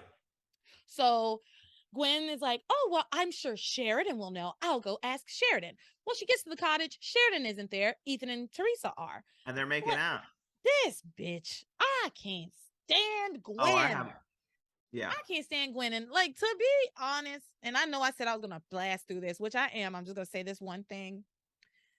This actress as Gwen, like, she's not a bad actress. I like her in other things. Natalie I love her. Yeah. Zay, I'm not sure how you say her name. I really like her. I do not like her as Gwen. No? No. Well, I think I've said this before on the podcast. OG Gwen is so good. Like there's something mean and malice about her. Like she is so good. But I don't mind Hot Gwen is what I've called her before. Hot Gwen. But there's a difference. I like them both. I love them both. But there's something about the original one that had more malice, more vindictiveness. It's like the difference to me. It's like the difference between when Maureen McCormick was Rebecca and when Andrea Evans. Yeah. Andrea Evans is Rebecca, right? Like there's just such a stark difference. Oh yeah. And she just doesn't do it for me as Gwen, but I hate Gwen either way. So, Gwen shows up to dig for some information, finds Ethan and Teresa there. She asks them about their wedding date, and they say they haven't set a date yet, but they're definitely getting married very, very soon. And then she says, well, I'm just glad that Mother and I are invited.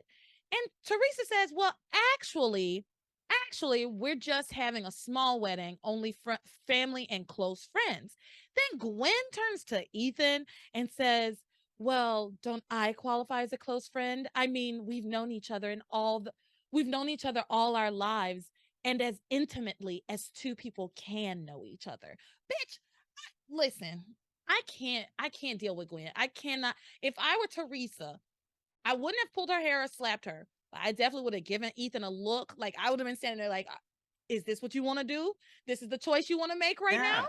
He's such an, I mean, I get living in a bubble, but first of all, Teresa's at fault too. Teresa should have just been like, actually, no, Gwen, no, it's very small. We've kept it small. It's close family and friends. Aren't I a close family friend? Yeah, at one point you all were close, but you know what? It's just for my family and friends. It's going to be very small. Like she should have said something. It's inappropriate, is what And I would have Ethan's said to wrong her. too. Both of them should have said something right away. Well, Ethan says when she says, "Well, we've known each other all our lives, and we've known each other as intimately as two people can know each other," and he goes, "Well, we have shared a lot. I guess we can make an exception for you and your mother." And then she's like, "Oh, well, I have this great wedding gift that's gonna blow your mind." Blah blah blah. Gwen leaves, and Teresa tells Ethan that she does not want them anywhere near her wedding, which she should have said to him in front of her. To be honest, like, I know she was trying to be cute and diplomatic and sweet, and she only 18, so she's not, she doesn't have like the confidence of a 33-year-old woman who's been through some bullshit. But like, I'm telling you, as a 33-year-old woman who's been through some bullshit and nowhere near the bullshit she's been through. Yeah. Right? I would have had to tell her right then and right there. Because here's the thing. I know I harp about the timeline a lot on this show, but it has not been that long since Gwen showed up to Teresa's house with a baseball bat. That's what I was kill her, choked her out, locked her mother in a fucking closet, and then Ethan, only by the grace of Ethan, coming in and pulling her off. So Ethan even saw the whole thing, pulling her off of Teresa. That's the only reason Teresa's like still alive, because she was going to kill her. Yes. She said it. She said, "I'm going to kill you and I'm going to get away with it." No, you cannot come. Not only that part, but so that's what Gwen did to you. Yeah. Rebecca literally tried to send Teresa to Australia. She put her on a plane to Australia. Yeah. So, I mean, yeah. No. The answer is no. The answer is no. As soon as she walked out the door, if you wanted to be coy and do all that stuff, as soon as she walked out the door, just say, "That bitch came at me with a baseball bat. She's not coming to our wedding." She's not coming to our wedding. She's not. And they already had that messed up engagement party. Oh, so, yeah, no, that's what she said. So she brings that up. She says, "I know you and her have a long history, blah, blah, blah. But I just feel like they're bad news for us. I feel like they're bad luck for us," is what she says. "I feel like they're bad luck for us. All that stuff that happened at the engagement party that they planned." And Ethan defends them and is like, "Well, they didn't plan any of that. They just wanted to show us that there was no hard feelings and they had good intentions in planning that party, blah, blah, blah." No, the answer is no. Listen, so that is in my classroom when my kids, or even with anybody, honestly, if somebody asks me a question, ask me for something, and I tell them no one time, and then they ask me again, I say to them, the answer is no. The answer is no. And the answer is going to be no. And it's going to stay no. It's going to always be no. No, absolutely not. Yeah. So, whatever. They're invited to the wedding because Ethan says that they're invited to the wedding. Teresa, because honestly, I was like, why is Teresa not more bothered by this? But I was glad once Gwen left that she was like, "No, I don't want this." Well, and that's the thing, is that Gwen said something along the lines like, it must. So, like, first of all, I don't know how you go from baseball bat death to like believing that Gwen is okay with all of this. I know she knows better. I know she has an alarm, an alert, but it's not enough, because Gwen said something along the lines of like, "It must be amazing having no secrets between the two of you." How the hell is Teresa not reading between that lines, reading between that subtext that Gwen knows something?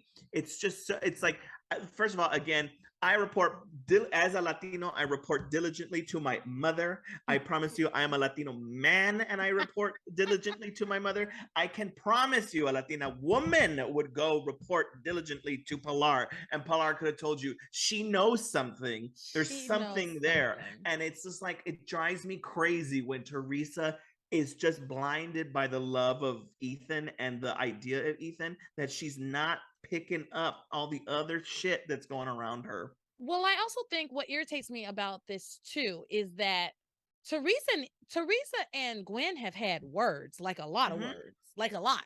Yeah. Like they've had not only, I mean, beyond just like, yes, they've been in a physical altercation, but for months they've had words with each other, right? Like, every time Gwen sees Teresa, it's like, Ethan's never gonna pick you. You're nothing. You're only the housekeeper's daughter. Like the things that she has said to Teresa, those things alone, let alone the fact that you tried to murder me in my own bedroom and locked my mama in the closet. And you know what? The thing about the murdering me, whatever, locking my mom in a closet is like you and it's not Yeah. I don't play about my mama. It goes to zero, yes. No. So, again, the answer is no. But the answer is Yeah. yes from Ethan because he's an idiot. An idiot, a fool in Yeah. love.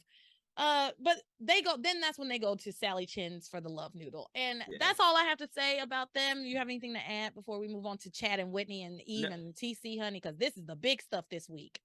no, and that's exactly right. I will just end it on this. Hecuba's watching Teresa and Ethan at some point, calls them cutie patooties, to quote the great Rosie O'Donnell and the Rosie O'Donnell show. But Teresa says, "This is the best Chinese food on the planet." I have a hard time believing the best Chinese food is in Harmony. I just let All it I'm go. gonna say, and no disrespect to Sally, like Ethan disrespected her. I'm just saying, I doubt that the Well, best Chinese Teresa food. says it's the greatest in the planet, and then Ethan's like, well, probably in the tri-state area. He's like, in the region, maybe.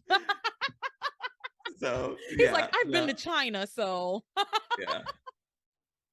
But no, that's my main thing. At one point, Rebecca does say, calls her the little fajita, and I will say again, as a Latino, it just I look back at these things and I'm like, I wasn't offended. I just thought I was like, this bitch. I just remember thinking that at that age, and now I've talked to my parents about it. Like we remember watching it, and my mom's like, "Oh yeah, they would say things like that, right?" And I was just like, but it was just kind of roll off my back. It just was so well, and stupid. I was actually having a conversation with a coworker on Friday about kind of the different kind of racist things that I've dealt with in my life, right? And as a young person, you don't understand the weight of it.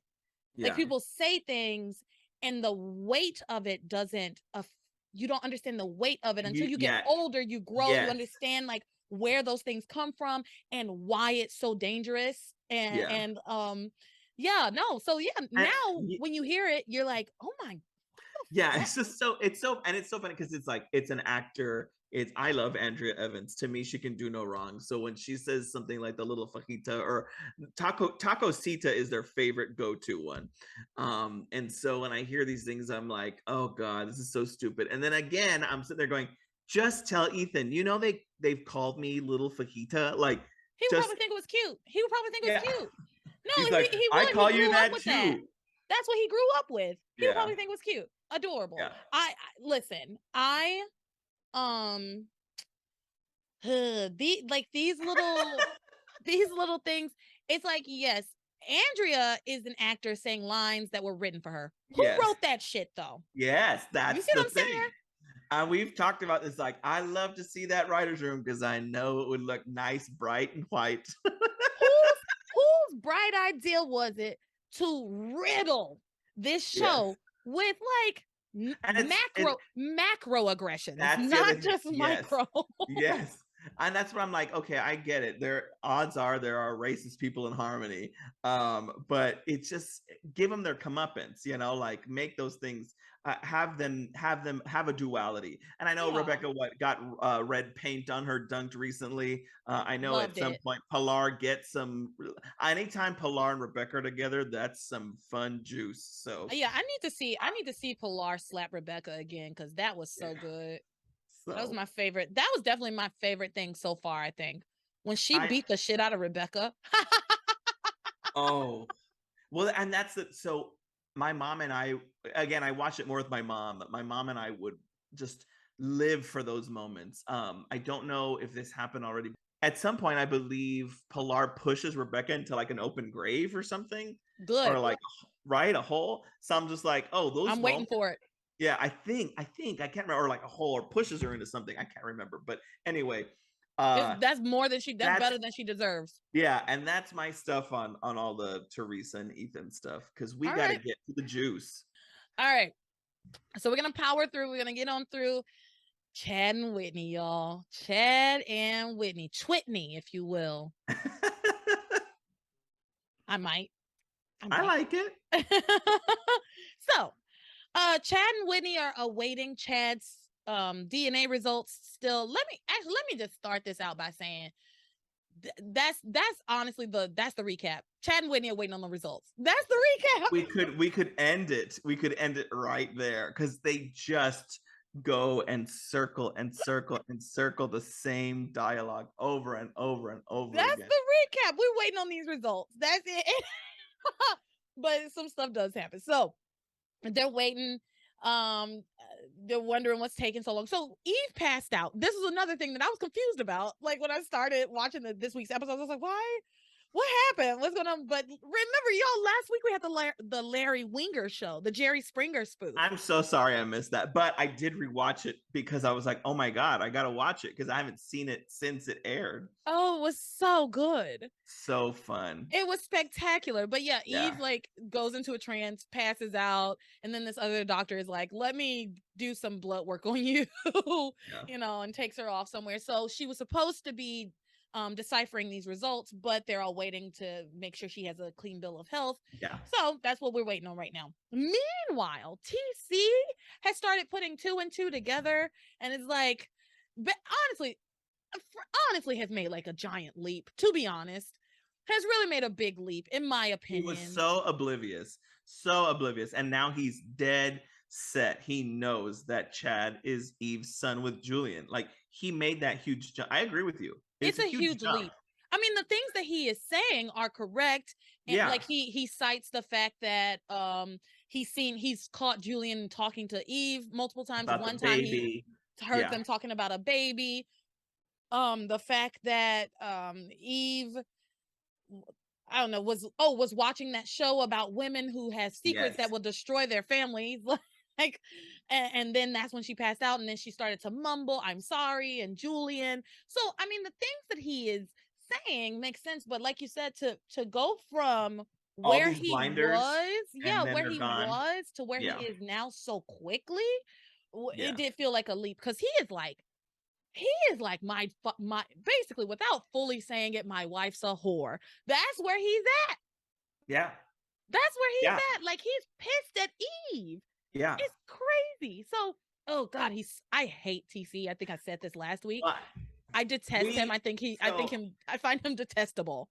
So, talking about representation and stereotypes, I know mine as Latinos, but I also know one that harps Black men is the angry Black man. So it is very hard for me to watch TC do this, because growing up watching it, my mom and I couldn't stand TC. Like, we just thought his anger was too much. He has his murder shed. Like, he's got all kinds of stuff that was like, we just didn't know how to process that. Now I'm watching it.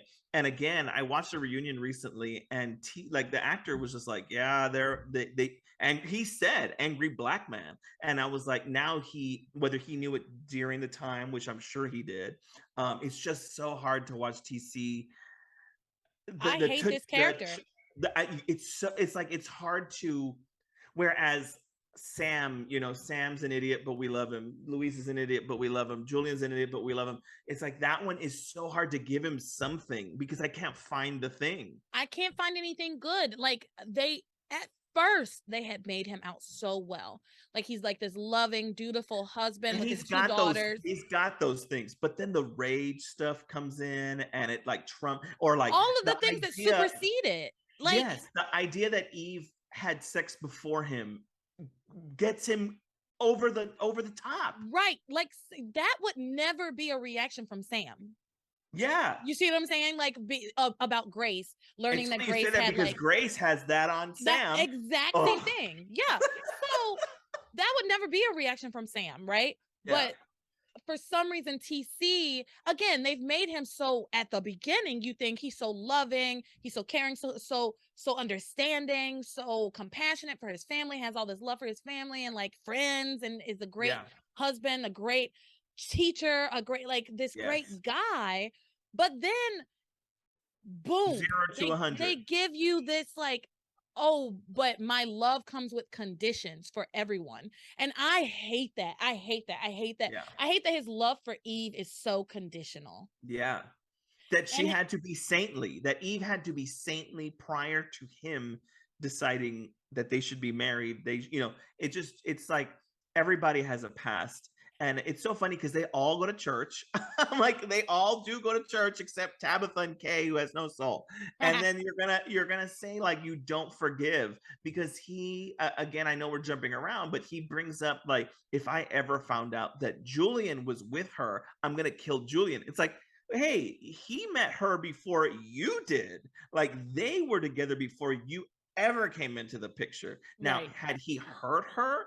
Now he hurt her emotionally, but like this was not a like vindictive hurt. It is a breakup. It was a Yeah. And TC doesn't know the story. TC's whole exactly. thing is if he touched my wife. That's it. Yes. And And she was not your wife when it happened. So Julian has nothing to do with you. not He's only that, got that but murder rage because of the tennis. He ran him over. I forget. I yeah. know. Yeah, car accident. There we Not go. only that, but I've never been married, right? But I also don't believe that you owe your spouse like an in-depth history of like your past and your love life. I mean, How do you do I recall think all of that it that? makes sense? Do I think it makes sense for Eve to tell for someone to tell their significant other, yeah, I had this baby that passed away. Like I think those are very important Yes. things, but I don't think it's owed to your partner, right? Yes. Yeah, And I think there's nuance there. I don't know what the right answer is in that like I would think if you're in a small town like Harmony, which I think there's only like 15 people in it, and we just got a new restaurant where you get to test the love noodle, is that you have some people that you're gonna constantly run into. I don't know how I would feel if I would see Julian every so often, and Julian is a prominent figure in the area that I would not tell TC about that. But I think so. I'll give it this, right? So maybe the twist is at some point Eve knows that Julian is the reason that uh TC's tennis career got ruined, and so that's why you don't want to say anything.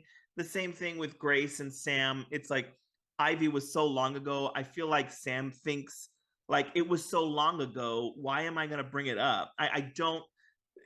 I think Grace makes it like that was the love of your life, and now you're telling me it's like I like you said, I don't know how much is owed to your new person. I right. don't know. And like you said, there's nuance, right? But I think Yeah, their relationships are similar, right? And yeah, the predicaments are very similar. I think with Eve and TC, here's the thing. TC refuses to tell Eve why he hates Julian so much. yeah, Right? He's keeping that secret from her. He's keeping the secret from her about his knee, like what happened. What all she knows is that there was an accident. yeah, She doesn't know the whole story. He's keeping that from her. All she knows is that he hates Julian. She doesn't know why. yeah. So in her head, she's like, he hates Julian so much that he's already ready to kill this man, right? Yes. If I tell him this, he's definitely gonna kill this man, leave my kids fatherless, me husbandless, No, So it gives I Eve, yeah, totally understand Eve's reasoning for not telling TC. At this point, it's like it's time. Like we yeah, might as well just do the thing because like things are falling apart. But like when before if things weren't falling apart and there was no reason, there's no reason. yeah. With Ivy, I mean with what are these people? Sam. Great. With Yeah, Sam and Grace, I feel similarly, with the exception of once Ivy started. See, Julian has been bothering Eve. So, but again, there's the whole other layer of the murder on this side. On yeah, this side, though, I will say once Ivy started bothering Sam and saying, I want to get back together, because I will say that is not what Julian has been doing. Julian has not been like, let's get back together. I love you. and that's where yes, that's what It's you're a saying. little bit Like different. He's just playing like a cat and mouse game, which is that. shitty and it's Yeah, irritating. But that Sam should tell Grace, hey, this girl, like we had, like that's where you tell her. right, because Ivy is actively trying to break up your marriage. Julian was not actively trying to break up Eve's marriage, and that's the Yeah, difference, I think. And so, yeah, Sam absolutely he did not have to tell Grace. I agree with Yeah. Sam that he did not have to tell Grace anything until Ivy showed back up and showed up naked and drugged his wife. Mm. Maybe then you should tell me and arrest this woman. You're the chief of police. She drugged me Yeah. and sexually assaulted you. Arrest her Yeah. immediately, straight to jail. Straight With to all jail. of that, with all of that said, Still we're haven't waiting talked on. about Chad. Oh my Yeah. God. So I was going to say, so Chad and Whitney are waiting on the DNA tests, but Eve, Grace, and Ivy are in a room together. And for me, it was so exhilarating to watch Ivy unleashed, because Ivy does not have to be nice anymore. Ivy can just be herself, which again, Ivy has a heart. But when it comes to people like judging her or messing with, she's just had enough. She's lived with the Cranes for too long. So when she's got to deal, I hate that she's got to be such a bitch to Eve. Like I love it as a viewer. I hate it as like if I were in that world, because I love Ivy and Eve scenes. But when I got to see Ivy be mean to Grace finally and not have to deal with her tomato soup cake Oh, ass, like honey. it was so refreshing, Baby, but so good. it was so good on both ends, honey. I love that Grace was like unleashed. Yeah, she's done too. Yeah. Grace was like, "Oh, bitch, you were here giving my friend advice? No, get the fuck out." Yeah. I'm telling you, on this rewatch, Dana Sparks, I'm so sorry. For years, I was like, Grace, blah, blah. But now I'm like, Grace had some juice every once in a while. As an adult, it's different. As an adult, it's such a different experience. Because you don't care about I mean, I will say, as saucy as Ivy was, I don't know, Kim is just fucking gorgeous. Like I have my eyes were focused on her even at that age. But if I had to root for the three, Eve and Ivy were up here, like top tier characters. So when I'm watching Dana do her thing, I'm like, hey, let's think we got some juice from Grace. Like you're right. She didn't sit down and take it anymore. She fought back, and it was such a cool triangle to see the three ladies like invested only in themselves.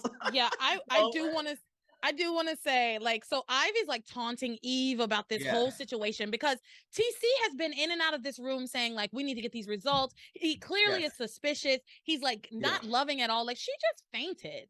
Like, she just passed out of the hospital, and had like blood work done and blah, blah, blah. And he's not compassionate about that at all. He comes in and he's like down to business, like, we need to find out the truth about Chad's parents. And he doesn't say, I think you are the mother of Chad to her. He's been saying it to Sam. But she's like, obviously her spidey senses start to kind of tingle. So and Ivy's in there for whatever reason. I don't know how Ivy ended up in this room, but Ivy's in this room with them for God knows why. And Ivy starts to kind of taunt Eve about her past with Julian, and is like, imagine that, I didn't have a son with Julian, but you did. You have a Crane son. The irony of all of that. Yeah. And then Grace comes in, and then Ivy and Grace go at it, and it's lovely. Ivy is upset at the fact that Grace like cursed her. Literally was like, I saw that flashback. Yeah, it was so good. I am so tired of the standish women and their impotency, because I'm like, y'all have powers. You need to figure that shit out. You would have been running Harmony a long time ago if you figured out at one inkling that you had powers. They're not gonna figure it out. They're so dumb. Yeah, never. They're so dumb. Like, Grace literally caused an earthquake, and she still is like oblivious to her own power. But so Ivy's like upset about her like being mad at. Ivy's upset that Grace is mad at her. Which is the most Ivy thing in the fucking world. Yeah. And she says, you should spend your time more wisely, thanking your lucky stars that Sam still loves you. And this sets Grace off, which I agree. It would have set me all the way off as well. Like, bitch, first of all, let's not forget that Grace miscarried yesterday. Okay. Thank you for Grace that. is in the clothes Grace is in the clothes that she went home from the hospital in. So let's talk about what's going on with Grace real quick. Grace miscarried yesterday. Then she went home and found out that her niece was in hell. And now she's at the hospital dealing with Ivy's bullshit. So yes, I'm angry. I should not be laughing this hard, but I know, God, I can you imagine going through the worst moment of your life, but then also like whatever your worst moment in your real life is, but then they also tell you your niece is in hell. Oh, by the way, your niece is in hell. Like literally, your husband has a whole other son. You just lost your baby, and by the way, Charity is in hell, and your sister's dead, just for good measure. I mean, so Okay, Grace, you I give see, Grace some, you you're know, making me feel sympathetic towards Grace. yes, Thank you. Well, I I do am one. feel bad. I do feel bad. I know when I saw when she fell off the stairs. I remember that because it was too much for her. But then she blames them all for it, It's and been I a don't know. day. It's been a day. It's been a Yes, day. and okay, thank It's you. been a See, day. thank you for all of that. It's been a day. Well, because it feels I haven't been on here in a while, so it feels like it was a long time ago, It has not and even it's been a. been I mean, one day. in the Thank you. show, it has been a long time, but she's wearing the same clothes she Yes, left the thank you for hospital that. in. Thank you So for that. she, Because I know it would be. I mean, I've seen people struggle. That's devastating. I'm not taking away from real life ramifications of that. right, I was right. trying to remember the context in which all of this happened, and now I'm like, oh yeah, you're right. Thank you for reminding me because she's having to process all this new information that she just got. So thank you for that. Because Grace, I'm telling y'all, Grace is not angry enough. If it was Yes, you're Ivy, right. because Ivy could 100% catch these hands right now. Yeah, Right now, I am 100% Team Grace. I will not stay got that it. way. I will not stay that way. I know that. But for right Yeah. now, I'm 100% Team Grace. Whatever Grace says, I'm rolling with her because she is right now. She is. So Yeah, she is. No, you're right. Grace sets off. She says, "Don't you talk about my husband." Ivy says, "It's interesting that you still call him your husband, considering the way you've been rejecting him." Bitch, are you crazy? She Like, knows what she's doing. Ivy knows what she's doing. She's driving that wedge. She knows exactly what to say to get under Grace's skin. listen, meet me outside. Meet me outside. Meet me outside. Meet Um, me outside. We're gonna have a For my duel. Rough Riders. Yeah. Like, no, girl, no, ma'am, no, ma'am, no ham. This is not how this works. You're not gonna talk about my husband and then insult me talking about I'm rejecting him. Yeah, I am pushing him away right now because it's his. In my mind, it's his fault that I lost my baby. So Yeah. yeah, and Yeah. my niece is in hell. Yeah. I think that's just the thing. It's like, I think that is the difference between Grace and Ivy is that Ivy would say, you could do what she has told Sam, have me as your side piece. So for her, she'll be like, whatever you want to, you could, Exactly.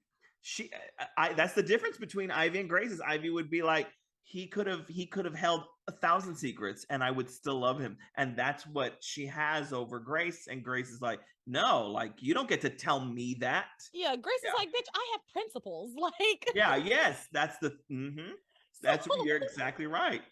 at one It's just point, so funny this triangle, right? Like we have a perfect triangle of like we're talking about Eve and Grace, and then we'll talk about Ivy. Like it just keeps spinning, and I it's so love much this. fun because it's like, where are we at?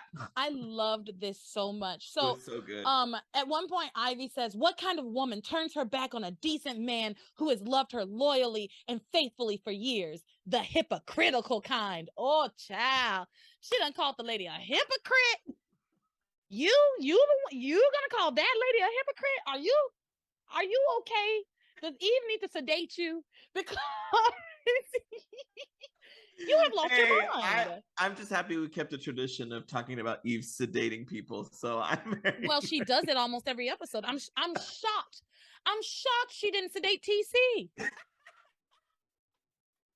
Oh, honey, you're just a little, you're just a little over anxious about these results. Let me give you something for the yeah. anxiousness.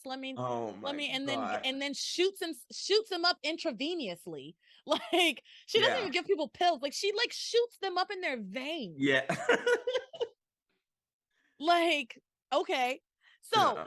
uh, With all of that, yeah. Chad and Whitney, I know are we get a couple fake outs of like, we know the answer, we know what's happening. We get so many fake outs while Eve and over's here, and they're fine. Like, we spend the whole week trying to get Eve from one office location to the location in which Chad's DNA tests are actually being held. Yeah, honestly, there's nothing going on between Chad and Whitney. All of this, most of this is about Eve, Ivy, TC, all of that. But I will say the one thing that does happen between Chad and Whitney, I mean, they kiss a few times, but at one point, TC is talking to Sam about the possibility that Chad might be Eve's son, and he looks over, sees his daughter talking to Chad and how close they have become, and he's like, oh my God, what if Whitney's falling for her half brother? He goes over, and this was actually kind of funny. He goes over, interrupts their conversation, and it's like, I just want to make sure the two of you aren't dating.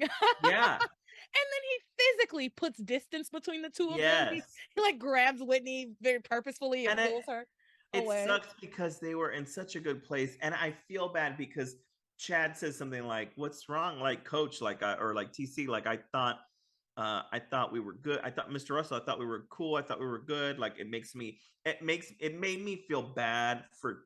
I have an admiration for the OG actors, right? So like Chad and Whitney, those Brooke, and you know, I have an affinity towards them, and so when I saw like his devastation, I was like, we've come so far. Like, how did we get here? Because you were cool with me hanging out with Whitney and Simone, and now you did this. And I did feel bad for TC, which is not normal for me. I felt bad for TC because TC's main thing is like, I now have to work under the assumption that they're brother and sister, and I can't let this happen. And so I felt bad for all three of them in that they came so far, and then now we're here again. Yeah, so that well, was at least he's not. At least he's not calling him a street kid with no family. You know, like you know. So, that happens. Meanwhile, back in Eve's room, Grace is like the angel and Ivy's like the devil. Ivy's saying, don't tell him, girl. You don't have to tell him. Why would you tell him if he doesn't need to know? Don't tell him. Ivy's actually making good points for Ivy. Like, Ivy doesn't have to. Ivy has no issue. There's nothing that affects Ivy in this. So for Ivy to be like, listen, I had secrets. Look what happened to me. Like, don't tell anybody. Like, had I kept my secret, I would have been fine. Yeah. But I got screwed because of a tabloid. So now I'm telling you, Eve, let it go. Like, don't tell anybody. Yeah. And Grace is the one, you're right, saying like, you should get out ahead of this. And Grace is right. Yeah. Both of them are right. Honestly. Yeah. It's just that you can make either choice. Make a path. You can make either choice. And I think they will be, I think both choices are valid and legitimate. Truly, I can't say which one I think is the better choice, because at this point, if it were me, I probably would just let the chips fall where they may. Because you're here. I mean, the only answer is going to the computer to see what it says, right? And there's a possibility that Chad is not. There's a good possibility that Chad's not your son, right? Like, there's a good possibility that Chad is not your son. So, like, there's no reason to tell. And listen, y'all have heard me say multiple times, like, I will lie. I think I'm Team K. Lie, girl. Lie. Deny. No, I did not do that. Well, and that's the thing, is just like, if I believed anybody would get rid of my newborn baby, it would be Alistair, right? Like, I would just assume, I would work under the assumption that baby is adopted and gone, or the baby's dead. Yeah. So like, I think that's what she's had to live with for 20 some odd years. Well, and just listen, I think I've said this before. Play dumb. Dumb. Like, listen, you go to the computer. If it turn, like, first of all, just chill the fuck out. That's what I wrote down. Chill the fuck out. That's what I wrote down. Stop all this shaking and shit. You do surgery, bitch. You gotta have a steady hand. Eve has no poker face. Like, she was just like constipated the entire evening. And again, I understand your whole world's about to fall apart, but like, Eve could not even get, like, this was so it was so different of the Eve that I've seen with some big balls before. Because like Yeah. Eve will like hunker down and like stay staunch in some things, but this one she was dismayed Well, out of this. I think you just touched on something that's really important, which is the fact that Eve cannot be her authentic self with TC Never has. because he thinks she's some kind of saint. So she has never been able to be her authentic self with TC. She's her authentic self with a lot of other people, Mm-hmm. Ivy included. I think she's Yes. her most authentic self with Ivy and Oh, Julian. yeah. Uh-huh. But because they already know it's not, there's no Yeah. facade to hold up, to keep up. I think she's also very authentic with Grace and Yes. Sam. Yeah. But I don't see her the authenticity with TC. Mm-hmm. There's very much an Oh, yeah. act going on there. And so, yeah, when she gets into that computer room, TC's there and she can't be her authentic self. Yeah. And so there's this like, I think this fight going on within her. She's nervous, she's scared. But like if it were me, I'm gonna pretend like, I'm gonna tap these keys, tap, tap, tap, tap, tap, tap, tap. I'm doing the best I can. And if it turns out that Chad is my son, I will be shocked. I will cry. I'll be, say like, I didn't know. I was told that you had died. This is a really traumatic for me. TC could go fuck himself, to be honest. Like, imagine thinking your son was dead and then finding out your son is alive. That's an amazing, beautiful thing, Big flip. actually. Yeah. So TC could go fuck himself. That's my thing. Is like, well, so I have to remember TC doesn't know that Eve had a baby at all, right? Right. Okay, so that I get that. So I'm sitting there going, if it happens, and she confides and says, I guess he is. I mean, I did have it. Like, it's just something. It's her own. I don't know. I think it's just for me. It's like a woman. It's her business. It's what happened to her. It didn't. It happened before you ever got there. It's her prerogative to tell you or not. Now, I think. I mean, I would like to know that information, but it was not something she felt comfortable saying to me. And what did I do to not let her feel comfortable to tell me? Why And didn't he she did feel that. comfortable enough to tell me the truth? Yeah. Murder shed. I mean, that's one thing. Like, we're not allowed in murder shed. That's probably why I wouldn't tell TC anything that might trigger murder shed stuff. So I don't know. Yeah, I just always, it's just so unwarranted the way that he can go from 0 to 1,000 with Eve.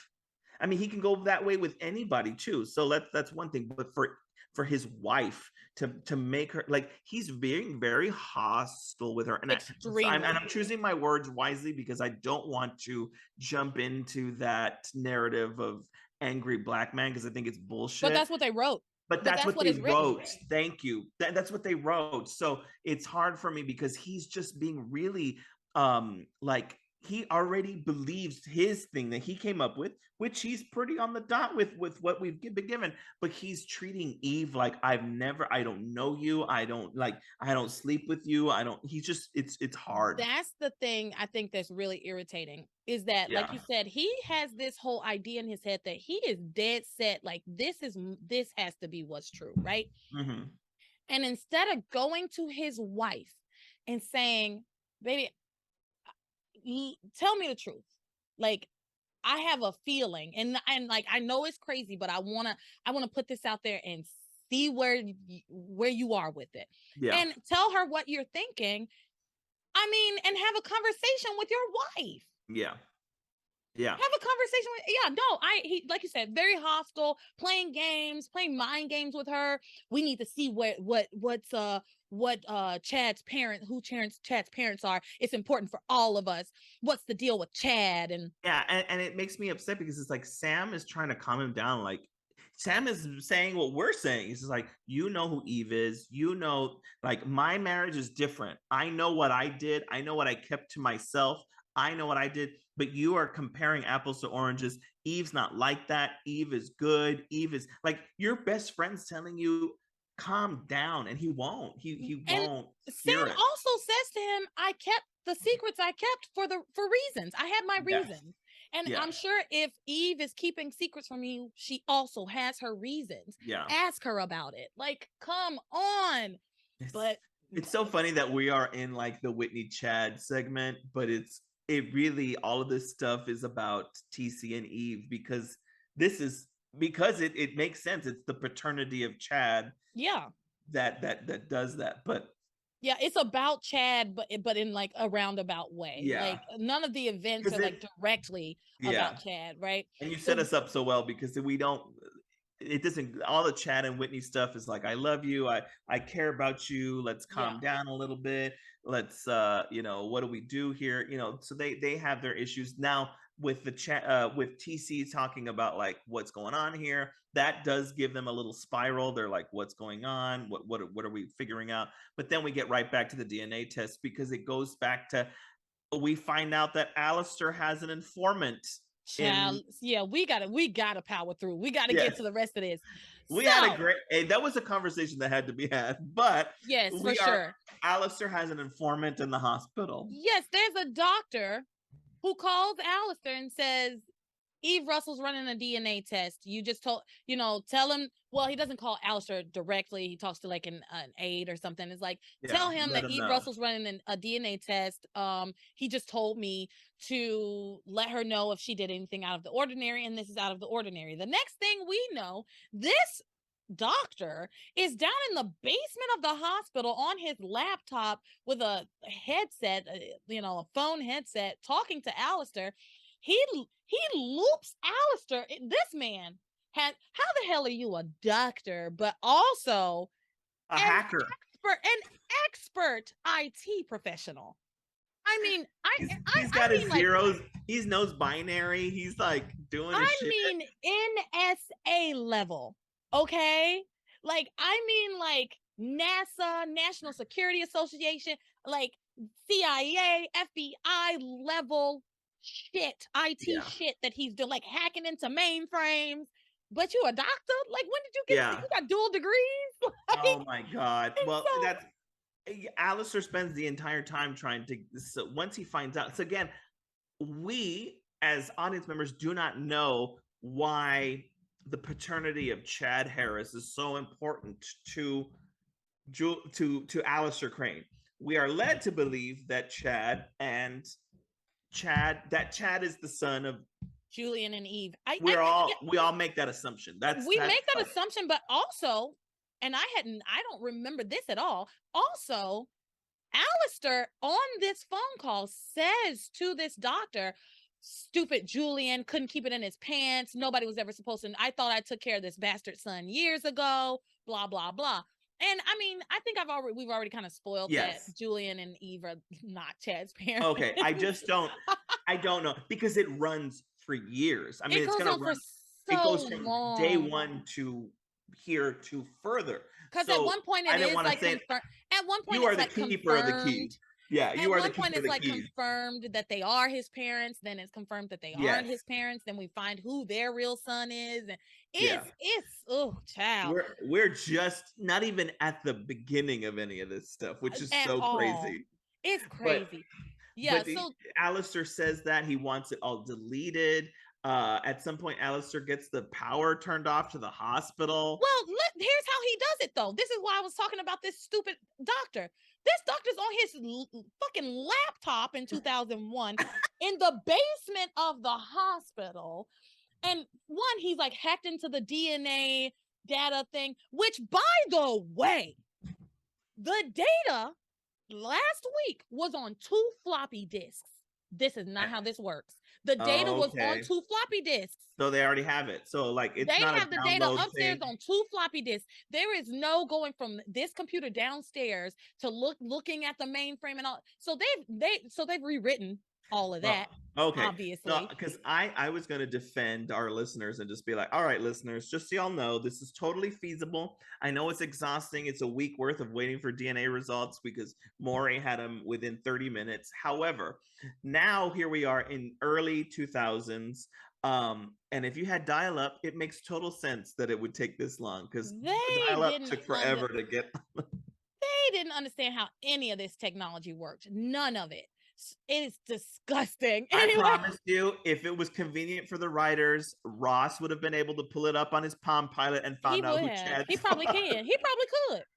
He probably could. He could hack into the You'd be hospital like, hold on, mainframe. let me remove the ancient documents folder and let me remove my The the Ethan secret folder. Ethan folder. Let me remove the light folder. Oh, Chad Harris. Even Yeah.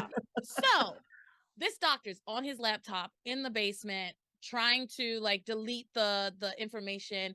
Eve's like stalling upstairs, but she's like scrolling through and it's all loading, blah blah blah. yeah. This doctor or Alistair's like, hurry up, you've got to delete it or it's your life. He's like threatening to kill this man. It's Yeah. ridiculous. It's like, how do y'all even know each other? But okay. Then Alice is like, I know how we could stop this because Eve Russell can never know who Chad Harris's real parents are. I know Yeah. how we can stop this. And he tells the doctor to cut the power to the hospital. And the doctor's like, well, people could die. And Alice just says, I don't care who dies. I only care about saving the Crane name. And so this doctor who took an oath to do no harm Yeah. hits with a stroke of a key, on his laptop, darkens the entire hospital. Again, in what world? On what plane? On what planet in what universe in what multiverse does it work like that? No, like literally, it has never worked like that. I don't care what kind of technology you have. So anyway, this doctor who is an intern, by the way. Oh my God, no, is he really? This doctor's an intern and somehow has access to all of this shit on his laptop. He knocks out the power to the whole hospital, and then backup power comes up, but the computer upstairs in the DNA lab doesn't come back on. Then Chad is like, oh, I know a way I can get power to this computer. I just need to reroute the power from one place to another. I learned this on in my time on the streets. What? Okay. So then they're like, well, there's a breaker box right over there. And everybody in this room is okay with this kid fucking with the electrical in this hospital. Listen, I've been to many hospitals over my life.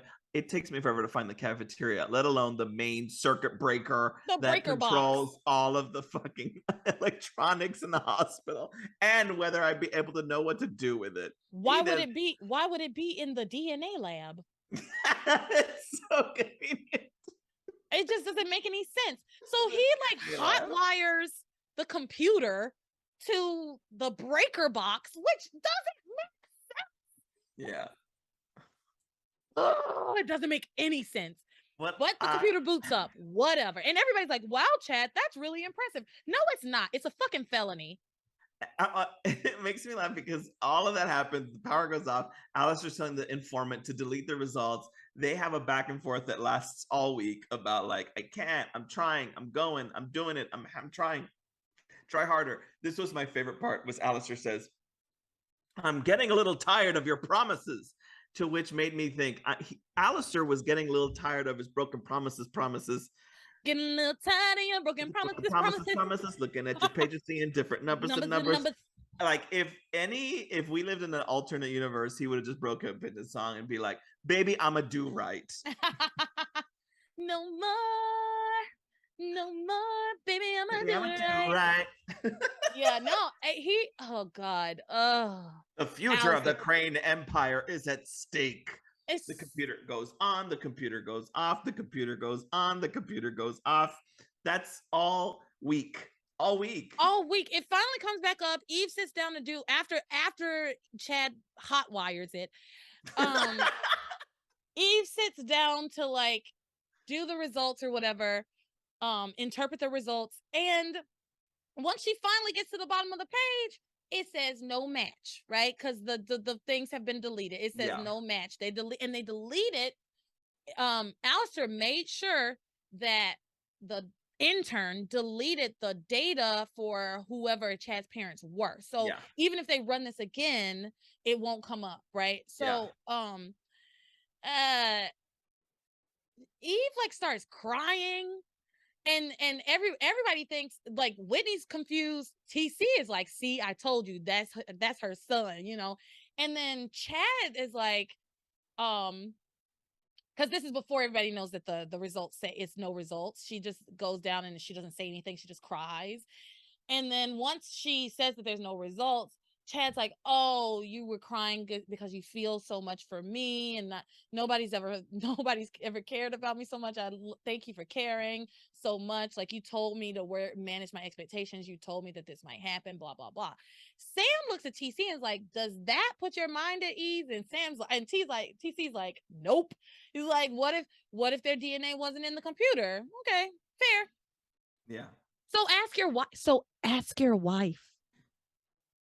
Ask your wife. She's right there. You can just ask her. Yeah. Plain and simple. I can't stand him. That was probably I'm happy we kept it to the end, because it was probably the most exhausting part, was that the back and forth of Whitney and Chad and TC and Eve. It was just back and forth and back and forth, but there was some juice in there. There was some tension in there. There was some fun stuff in there.